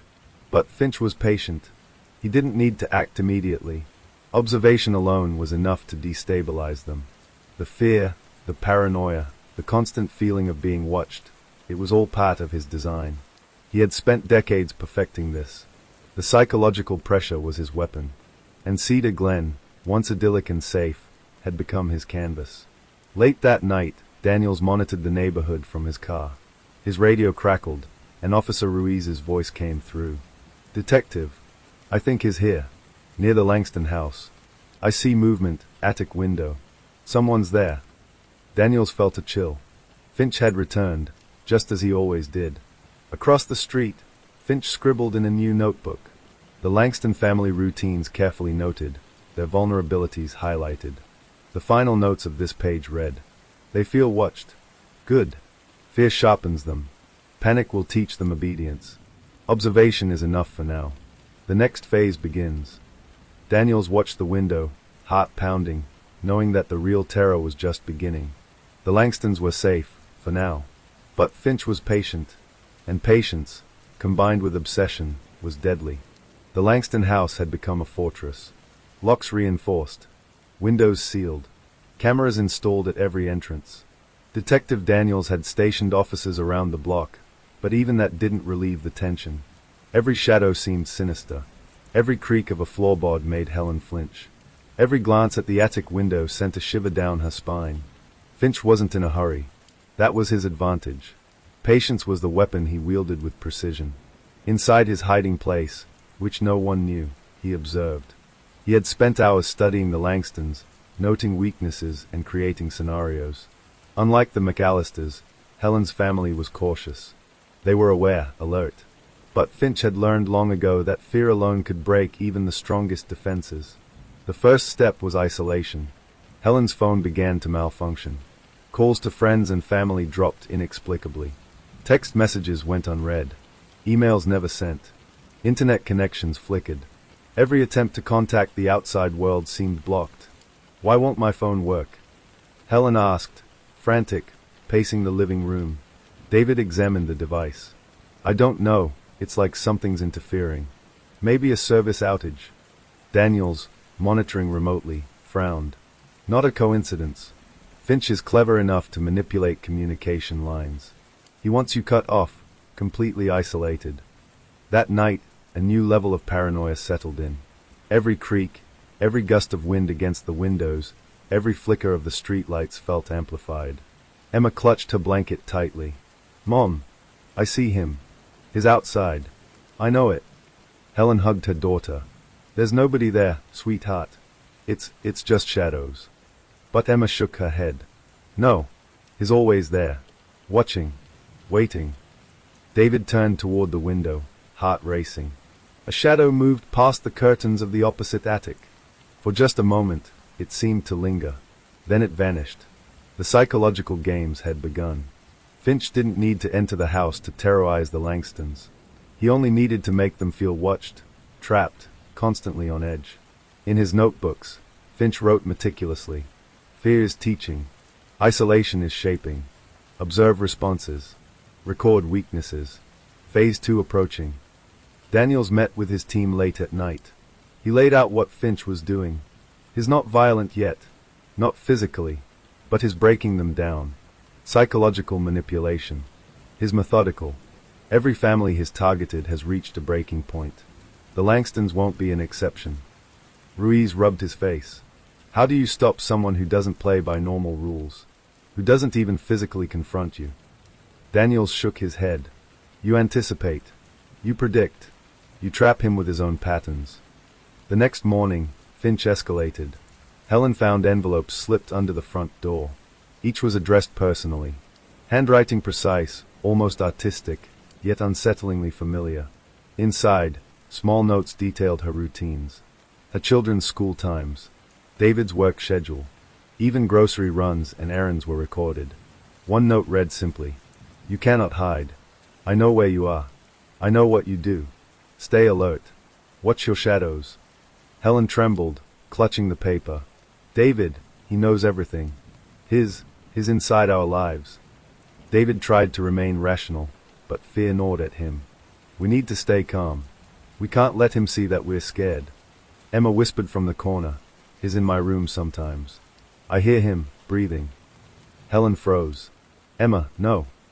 The realization hit like a sledgehammer. Finch didn't need to be seen to be effective. His presence alone, real or imagined, was enough to manipulate, intimidate, and break the family. Daniels, monitoring the neighborhood, noticed patterns in Finch's previous targets. In every case, the escalation followed the same sequence: observe, isolate, manipulate, terrorize, and finally, removal. He explained to his team, he's teaching them fear. Step by step, and he knows exactly how far he can push them before they break. He's a predator unlike any we've dealt with. We need to find him before the next phase begins. That night, Finch observed the Langston home from a distance, a dark silhouette against the shadows of the trees. Notebook in hand, he recorded reactions. Helen pacing, David alert, children restless, fear increasing, communication disrupted, perfect isolation, phase 2 ready. He smirked. The Langstons were now vulnerable. Fear had taken root. Paranoia had begun to distort reality. Every sound, every shadow, every flicker of light was his tool. And the worst part, the family didn't know how much they had already fallen under his control. Meanwhile, Daniels devised a plan to confront Finch. He knew a direct confrontation might be dangerous. Finch had studied patterns, always stayed one step ahead. "We need to lure him," Daniels said. "Draw him out. Make him think he's winning, then we trap him. Otherwise, he'll keep moving, and no family will be safe." Officer Ruiz nodded grimly. "How do you trap someone who knows every pattern, every routine?" Daniel's eyes narrowed. "You become unpredictable. Break your own routines. Use the pattern against him." That night, the Langstons stayed on high alert. Every noise amplified. Every shadow a threat. The flickering light from the attic became unbearable. Finch moved closer, unseen, unknown. Recording. Observing. Calculating. Inside the house, Helen whispered to David, "We can't last like this forever. He's going to break us. I can feel it." David's jaw tightened. "We have to survive until they catch him. We have to survive each night." Emma peeked from behind the curtains, her eyes wide. "He's smiling at me," she whispered. "I saw him. He knows I'm afraid." Helen held her daughter tightly. "I know, baby. I know." And outside, Finch wrote in his notebook, smirking in the darkness. "Fear is growing. Obedience is shaping. Next phase begins. They are mine until the pattern is complete." Cedar Glen, once quiet and safe, had become a living experiment. And the Langstons were the next subjects. The Langstons' lives had become a waking nightmare. No longer was Finch merely observing from afar. His manipulations had begun to infiltrate the very rhythm of their daily existence. Sleep came in restless fragments, filled with the imagined sound of footsteps and faint scribbling from the attic. Every door slammed, every distant creak of a branch set hearts racing. Helen paced the kitchen late one night, coffee cooling in her hands. "David, we can't go on like this. He's in our heads. I can't think straight." David's face was pale, dark circles under his eyes. "We have to endure until the police catch him. We can't let him win." Emma tugged at her mother's sleeve. "Mom, he touched my window." Helen froze. Her hands shook. "Touched your what?" Emma pointed toward the window pane. "There are fingerprints. I saw them. His closer now. I can feel it." David walked to the window. The glass was cold beneath his fingers. Small smudges, delicate but deliberate, were etched into the surface. Not just random touches, something calculated. Daniels monitored the situation from his car parked across the street. He had stationed multiple units along the block, but Finch had adapted. Every time the police presence increased, he simply retreated, only to return elsewhere. Finch's movements were unpredictable yet deliberate. Daniels spoke into his radio, voice low. "He's testing them now. Isolation wasn't enough. He's moving to direct interference. That's how he escalates. We need eyes on every exit, every window, every neighbor. Nothing goes unnoticed." Back at Finch's vantage point, hidden in the shadows of the trees across the street, he watched the Langstons like a predator studying its prey. He carried a small notebook in which he recorded their every move, every reaction, every misstep. Helen pacing, heart rate elevated. David scanning the yard. Children restless. Phase 2, psychological intrusion in effect. Direct engagement unnecessary but planned. Observation alone insufficient. Finch's next move was subtle yet terrifying. Late one evening, David returned from work to find the mailbox ripped open. Inside were letters that weren't addressed to him but contained intimate knowledge. Helen's conversations with her co-workers, Emma's anxieties, even financial details he had never mentioned outside the house. "David, this isn't just observation. He's inside our lives," Helen whispered, trembling. The police had advised not to handle the materials. Daniels arrived immediately, collecting the letters and noting the meticulous handwriting, the precise attention to detail, and the unnerving insight into the family's private lives. "This is beyond stalking," Daniels said grimly. "This is psychological warfare, and is escalating. We're dealing with someone who doesn't just observe. He manipulates, intrudes, and controls." Phase 2 of Finch's plan wasn't just observation anymore. It was infiltration. Small things began happening inside the Langston house. Drawers were left slightly open. Objects moved slightly from where Helen had placed them. Food in the refrigerator rearranged. A single book left open on a desk with a note that read, "I know what you read. I know what you see. I am always here." The children noticed first. Emma refused to sleep alone. Her little brother, Lucas, refused to play in the living room. Even the family dog, Max, was unsettled, whining and pacing as though sensing an unseen presence. David tried to rationalize. "It's just someone messing with us, maybe a neighbor." Helen shook her head violently. "No, it's him. He's here. He's always here. He's watching. I know it." Daniels had begun plotting Finch's capture. He studied the previous disappearances, trying to predict Finch's next move. Each previous phase escalated systematically: observation, isolation, psychological intrusion, then removal. Daniels feared he was already too late. That night, Finch made his most daring move yet. From his hiding place, he entered the Langston yard. Not breaking in, not visibly intrusive, but enough to mark his presence. Footprints carefully placed, garden tools subtly rearranged, a single note pinned to the front door. Phase 2 complete. Fear is rising. Phase 3 begins when the night is darkest. You cannot hide from what watches. Helen screamed when she found it. David immediately called Daniels. Daniels drove over, flashlight in hand, and examined the yard. The footprints were deliberate, precise, calculated to instill terror, but not enough to be immediately actionable as a crime scene. "He's teaching them fear," Daniels muttered. "He's escalating. Every move is designed to destabilize, to isolate them further, to push them toward whatever his endgame is." As the night stretched on, Finch returned to the shadows, notebook in hand. He wrote detailed accounts of the Langstons' reactions. Helen panicked. David angry but cautious. Children terrified. Max anxious. Fear is deepening. Experiment progressing. Observational notes continue. Cedar Glen itself had transformed under Finch's influence. Streets once lively with neighbors waving hello were now quiet, almost deserted. People stayed inside, curtains drawn. Whispered rumors of the Watcher spread like wildfire.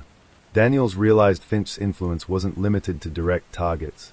It was a contagion, spreading fear across the neighborhood. And Finch thrived in it. The next day, Daniels met with his team. "We need to draw him out," he said. "He won't act directly until he knows the family is destabilized. We use the pattern against him. He underestimates us when we become unpredictable." Ruiz frowned. "You mean, bait him?" Daniels nodded. "Exactly. But carefully. One misstep, and the family is lost. He's unpredictable, patient, and methodical. But even he has limits. We just have to find them." That night, the Langstons huddled together, the house filled with tension so thick it could be cut with a knife. Footsteps in the hallway. A shadow at the window. A notebook left conspicuously on the desk. "Mom, I can hear him breathing," whispered Emma. Helen clutched her daughter, tears streaming down her face. "I know, baby. I know." David stood at the window, jaw tight. "We endure. We survive. That's all we can do." And in the darkness, Finch wrote his notes. Phase 2 successful. Fear and paranoia intensified. Isolation complete. Observational data rich. Phase 3, removal, is imminent. Cedar Glen was no longer safe. The Langstons were his next subjects, and Finch's obsession with control and fear had only begun to escalate. The Langstons had reached the point of exhaustion. Days blurred into nights. Sleep became a fleeting memory, interrupted by shadows and creaking floors. Every sound, every flicker of light, every whisper outside the house gnawed at their nerves. Finch's games had escalated from observation to intrusion, and now it was about control. Detective Daniels and his team had been working around the clock. The problem wasn't just finding Finch, it was predicting him. Every previous family he had targeted had followed the same destructive pattern: fear, isolation, psychological breakdown, and finally, disappearance. The McAllisters had vanished without a trace. Daniels feared the same outcome for the Langstons. Finch's third phase had begun. From an undisclosed location, he watched the Langstons' every move. But he didn't just observe anymore. He manipulated. Small incidents escalated. Locks that were never engaged became jammed. Appliances failed just when Helen needed them most. The children's toys disappeared only to be found in strange places. Notes appeared on pillows, mirrors, and even inside lunchboxes. You cannot escape. Choices are yours, but only what I allow. Helen screamed when she found one taped to the inside of Emma's school bag. David read it aloud in disbelief. This is psychological torture. He wants us to react in a certain way. Daniels, reviewing surveillance and Finch's past tactics, realized the horrifying truth. Finch didn't just terrify his targets, he manipulated their decisions, forcing them into impossible choices. Families broken by fear, pushed to extremes, until they made a single mistake. That mistake allowed Finch to strike. That night, Finch approached his ultimate test. He slipped into the Langstons' yard, not to enter, but to signal, to taunt, to push. A single light in the attic window flickered on, casting elongated shadows across the living room. Outside, a string of notes spelled a chilling sequence. Tonight you must choose. One path leads to safety. One path leads to mine. Helen's hands shook as she clutched the final note. David, what does this mean? David ran his fingers through his hair. It's a game. He's trying to force us to act. He wants to see how we respond. Emma cried, I don't want to play. Daniels, monitoring remotely, felt a surge of dread. Finch was no longer content to simply observe or frighten. He was orchestrating decisions, controlling outcomes, dictating fear and action. The Langstons huddled together, discussing their choices. Every suggestion carried consequences. Should we leave the house? Helen asked, panic in her eyes. David shook his head. No. If we go outside, he'll know. He's prepared for that. He's testing us. He wants us to fail. Maybe we should split up, Emma whispered. Helen's head snapped toward her. No. Never. You're not alone. Not ever. Finch observed from a distance, taking careful notes. Every hesitation, every fear-filled glance, every whispered word was catalogued. He delighted in the struggle, in the torment, in the absolute control he held over their reality. Meanwhile, Daniels and his team worked furiously to identify Finch's next move. They analyzed patterns, looked for his weak points, predicted his manipulations, but Finch's brilliance was maddening. He never repeated mistakes, never exposed himself unnecessarily. Daniels realized they had only one advantage, unpredictability. Finch relied on patterns. Break the pattern, force him to reveal himself.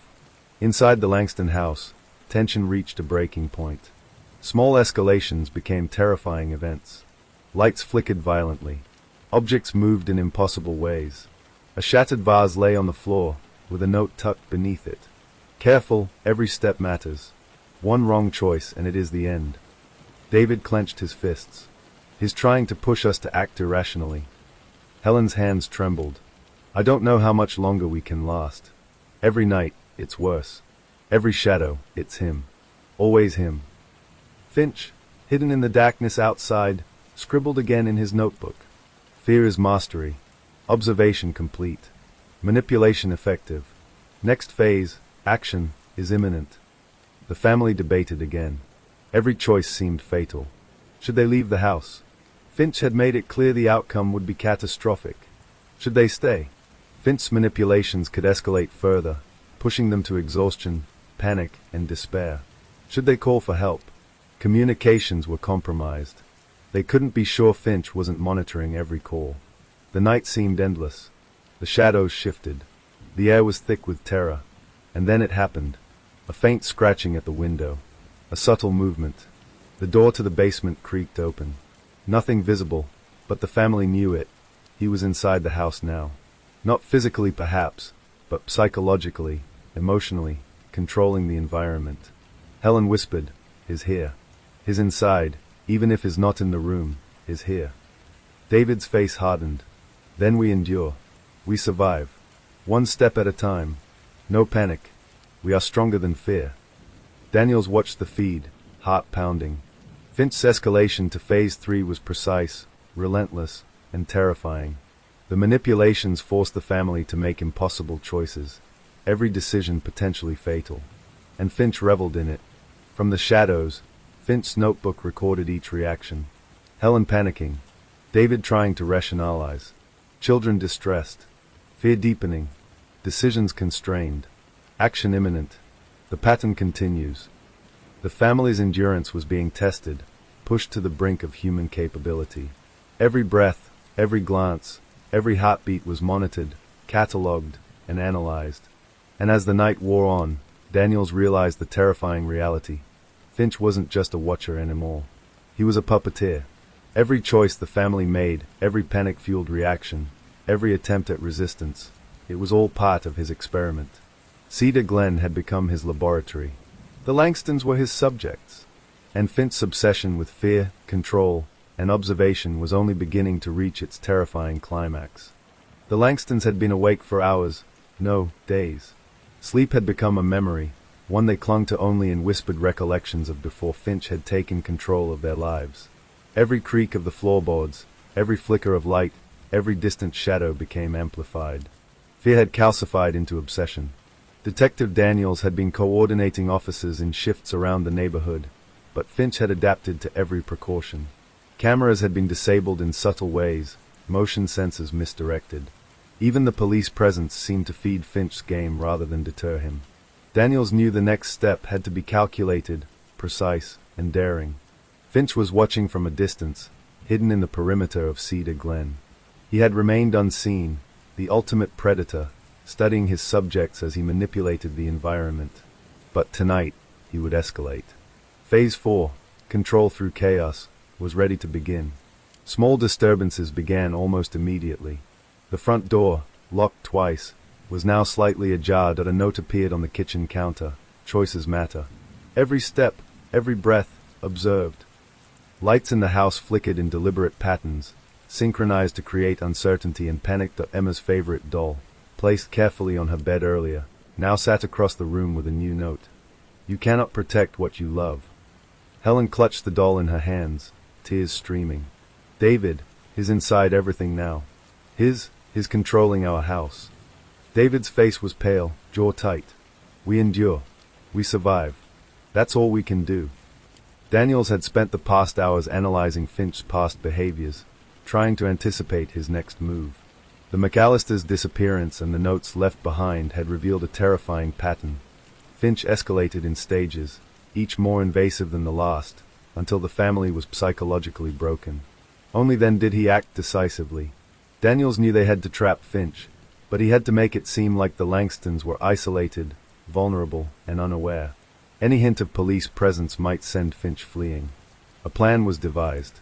Reinforce the Langston house covertly with hidden cameras and microphones, use unmarked police units to monitor all surrounding streets, simulate vulnerability, turn off some systems, allow certain disturbances to occur, wait for Finch to act, forcing him to reveal himself. That evening, Finch began his manipulations in earnest. From his vantage point, he orchestrated small events. A single window left open in the rear of the house. A carefully placed note slipped under the living room rug. You cannot hide. The watcher knows all. Subtle sounds, footsteps, taps, whispers, emanating from the attic and hallways. Helen's hands trembled as she read the notes, her voice barely audible. David, his everywhere. I can feel it, even in the walls, even in the shadows. David took her hand firmly. We endure. We survive. One breath at a time. No panic. Emma and Lucas clung to their mother, whispering that they could hear the watcher's footsteps in the hallway. The family huddled together, trying to convince themselves it was imagination. But deep down, they knew better. Daniels monitored every movement remotely, watching Finch's predictable escalation. He's pushing them, Daniels whispered. He wants them to act rashly. That's when he makes a mistake, reveals himself. Finch escalated further. He manipulated the electricity, creating sudden blackouts throughout the house. Each blackout lasted seconds, but in those moments, fear became tangible. Emma screamed every time the room went dark. Helen clutched her daughter tightly, whispering words of reassurance that she barely believed herself. David, meanwhile, tried to maintain order. He lit candles, reinforced doors, and monitored the windows. But Finch's intrusion was subtle, precise, and unrelenting. Every movement was catalogued, every reaction observed. From his notebook, Finch scribbled, fear rising, obedience shaping, reaction predictable. Phase 4, psychological dominance, ready to escalate to physical confrontation if necessary. The pattern is complete. Daniels coordinated with his team, knowing that they had only a short window to act. Finch's meticulous nature made him cautious, but every step he took brought him closer to revealing himself. Daniels hoped their trap was precise enough to finally capture the watcher. Inside the Langston house, the family faced their ultimate test.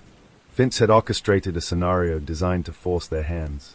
The basement light flickered, casting eerie shadows across the walls. The front door was discovered unlocked, tempting the family to flee, but a new note appeared on the kitchen counter. Decide. One action ensures safety. One action ensures chaos. Your choice reveals your fate. Helen's hands shook violently. David, what do we do? If we open the door, we don't know what happens. David clenched his fists. We don't act rashly. We follow Daniel's instructions. We endure. We survive. Nothing else matters. Emma whispered, his smiling at me from outside. Helen's blood ran cold. No, baby, don't see him like that. Finch, hidden in the darkness, observed every heartbeat, every tremor, every hesitation. His notebook recorded meticulous details. Helen panicking slightly. David rationalizing. Children distressed. Fear escalating. Phase 4 complete. Immediate observation required. Daniels prepared his team for a final move. They had positioned officers around the property and surrounding streets. Hidden cameras and microphones captured every sound, every movement. The strategy was simple: make Finch act, force him to reveal himself. But simplicity was deceptive. Finch's genius lay in anticipating every possible scenario. And then it happened. A shadow moved across the front yard, too deliberate, too precise to be random. The flicker of light from the attic window revealed a figure crouched, poised, observing the family. Now, Daniels whispered into his radio. Officers converged silently. Hidden cameras recorded Finch's movements. Every action calculated. Every step deliberate. The Langstons, huddled together, were unaware of the trap about to close around him. Finch, sensing a shift in the environment, hesitated for the first time. The pattern, his own pattern, was disrupted. His instincts screamed caution. But obsession, curiosity, and arrogance pushed him forward. Daniel's voice cut through the night over a loudspeaker. Harold Finch, step away from the house. You are under arrest. The figure froze. A moment of silence. And then, with startling speed, Finch retreated toward the shadows, vanishing as quickly as he had appeared. Daniels cursed under his breath. Finch had escaped, again. But this time, they had more video evidence, patterns, and detailed observations of his tactics. Inside, Helen clutched Emma and Lucas. David exhaled, relief mixed with fear. We survived tonight, he said quietly. But he's still out there. Finch, crouched in the darkness, flipped through his notebook. A faint smile appeared. The experiment continues. They survived, this night. But the pattern endures. Observation eternal. Phase 5 awaits. Cedar Glen had survived another night. But Finch's influence, his terror, and his obsession had only deepened. The Watcher remained unseen, unpredictable, and terrifyingly methodical. Cedar Glen was no longer the quiet, suburban neighborhood it once was. The air was heavy with fear, and the streets were filled with cautious, watchful residents, curtains drawn, eyes flicking nervously at the shadows. Finch had transformed the town into his psychological laboratory, and the Langstons were at the center of it. Detective Daniels knew time was running out. Finch had escalated through phases 1 to 4 with ruthless precision. Phase 5, the final escalation, was imminent. He gathered his team in a quiet room near the Langston house. He's meticulous. He studies patterns, routines, and behaviors, Daniels said, pointing at a digital map of the neighborhood. He knows our positions. He knows our limitations. But he has a flaw: arrogance. He underestimates unpredictability. Officer Ruiz frowned. You really think we can catch him tonight? After everything he's done? Daniels nodded grimly. We have to. If we fail, the Langstons, and any family on this street, won't survive.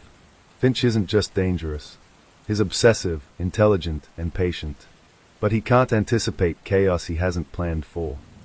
Back at the Langston house, fear had become a living, breathing entity. The children refused to sleep. Helen and David had taken shifts keeping watch. Every shadow, every creak of the floorboards, every flicker of light made hearts pound. The attic window, a portal to terror, remained ominously dark. Finch, crouched in the shadows across the street, studied them with cold precision. Phase 5 had begun. The manipulation escalated. Candles flickered violently in sync with sounds of movement outside. The dog backed incessantly at shadows that weren't there. Notes appeared in the most personal places. Inside pillows, lunch boxes, even under the children's beds. Each message carried the same chilling undertone. I see you. I know your every thought. The final phase is near. Helen clutched a note, hands trembling. David, his controlling everything. His everywhere. David's jaw tightened. We endure. We survive. That's all we can do. Daniels had devised a risky strategy. Using surveillance, decoys, and hidden units, they intended to force Finch into the open.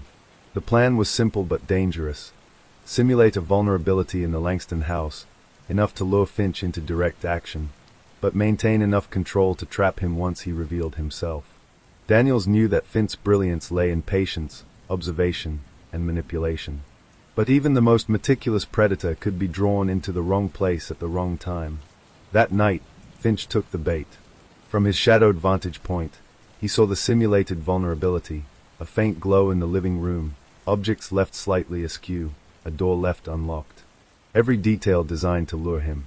He approached slowly, calculating, confident. He had observed patterns, predicted reactions, and now, he believed, he could manipulate the family to the brink one final time. Inside the house, Helen whispered to David, "He's here. I can feel it. He's watching, waiting." David nodded. "We endure. Stay calm. Follow the plan." Finch entered the yard, silent and deliberate. His shadow stretched across the lawn like a dark omen. He moved with purpose, unaware that hidden cameras and officers surrounded him, every movement recorded, every step anticipated. He slipped inside the living room, carefully avoiding the obvious surveillance points, and left a single note on the coffee table. "Do you feel the fear yet? This is only the beginning." Daniels, watching remotely, gave the signal.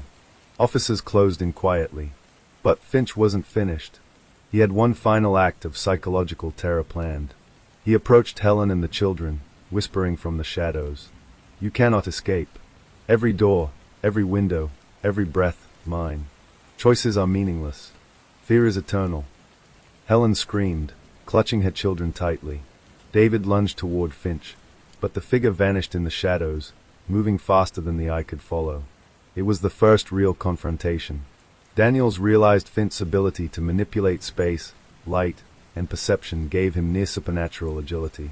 The officers rushed in, and chaos erupted in the Langston yard. Finch fought with calculated precision. He wasn't reckless. Every movement was designed to test, intimidate, and escape. The officers hesitated, aware that one misstep could endanger the family. Daniels shouted over the commotion, "Focus. Don't let him slip away." Finch, sensing the trap, adapted instantly. He vaulted over the fence, disappearing into the darkness. But in his haste, a single notebook fell from his jacket. Daniel's team recovered it immediately. Inside, Finch's meticulous records were revealed. Every detail of the Langstons' routines, notes on psychological reactions to each disturbance, escalation plans for Phase 5. Maps of escape routes, observation points, and potential contingencies. Daniels exhaled, holding the notebook. "This is it. This is how we catch him." Back in the Langston house, Helen, David, and the children huddled together, exhausted, trembling, yet alive. Emma whispered, "Is it over?" Helen hugged her tightly. "For now, maybe. But we survived. That's what matters." Daniels, reviewing the notebook, realized Finch's obsession was now his undoing. His meticulous records provided the blueprint for his capture. Finch, meanwhile, had retreated into the shadows, smirking. The pattern had been broken, his observation compromised, but the game was not yet over. Cedar Glen had survived another night. The Langstons were scarred, but alive. And Finch's obsession with control, fear, and observation was nearing its climax. The night hung over Cedar Glen like a living shadow. Silence was shattered only by the occasional rustle of leaves and the distant hum of street lights. The Langston house, once a place of comfort, had become a fortress built on fear and survival. For weeks, Finch had orchestrated a symphony of terror, escalating from distant observation to manipulation, to psychological games, and now to near-direct confrontation.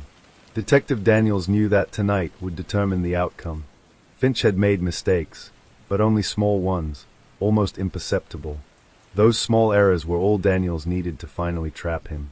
"All units in position," Daniels whispered over the radio. "Remember, observation first, engagement only if necessary. Do not underestimate him. He's clever, patient, and dangerous." Inside the Langston house, Helen sat in the living room, clutching Emma and Lucas tightly. David sat nearby, scanning the darkened windows for any sign of movement. The family had become hyper-aware of every sound, every shadow. Even the creak of floorboards, once mundane, now felt like a prelude to disaster. A faint tapping at the front window drew Helen's attention. Her breath caught. The window pane trembled as if responding to an unseen hand. David placed a protective arm around her. "It's okay. Stay calm. Follow the plan." Finch observed from across the street, crouched in darkness, his notebook in hand. He had studied every reaction, every routine, every hesitation. His obsession with control was unyielding.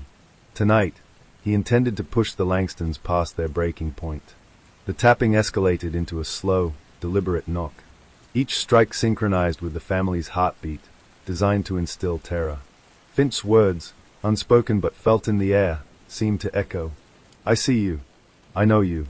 There is no escape." Daniels gave the signal. Hidden units moved silently into position around the perimeter.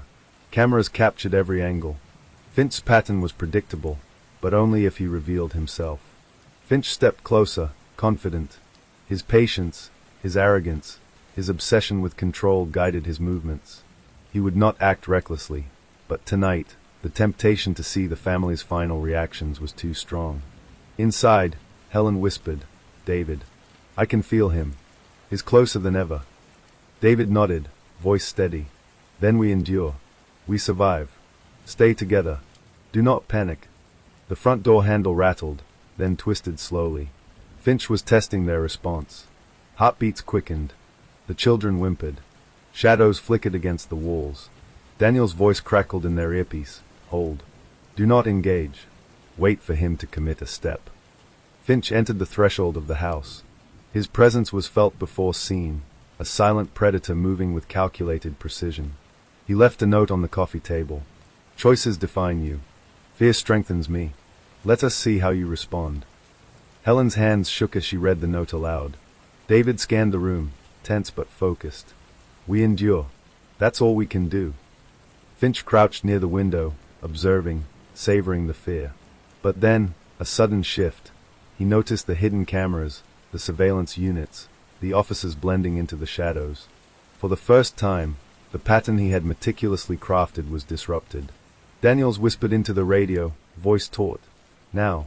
Engage carefully. He cannot escape this time." Finch's eyes darted. His movements became quicker, more precise, but the trap was closing. Officers began to converge silently. Every exit was covered, every angle monitored.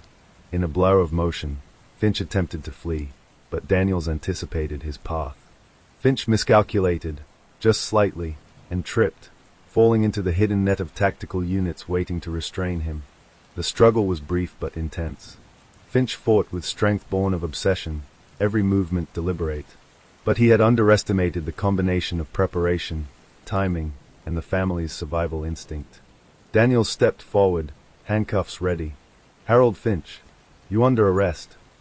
Finch's face was a mask of fury and disbelief. "You think this ends here? You cannot contain what I have created. Fear is eternal." Daniels remained calm. "Not tonight. Tonight, it ends." The officers subdued Finch.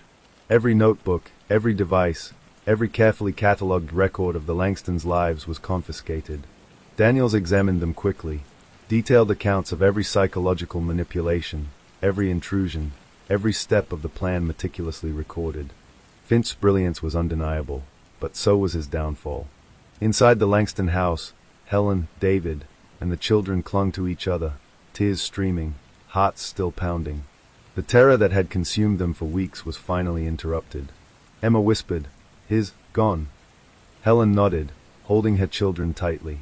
"His gone. For now, it's over." David exhaled, relief washing over him. "We survived. That's all that matters." Outside, Finch was escorted into a waiting vehicle.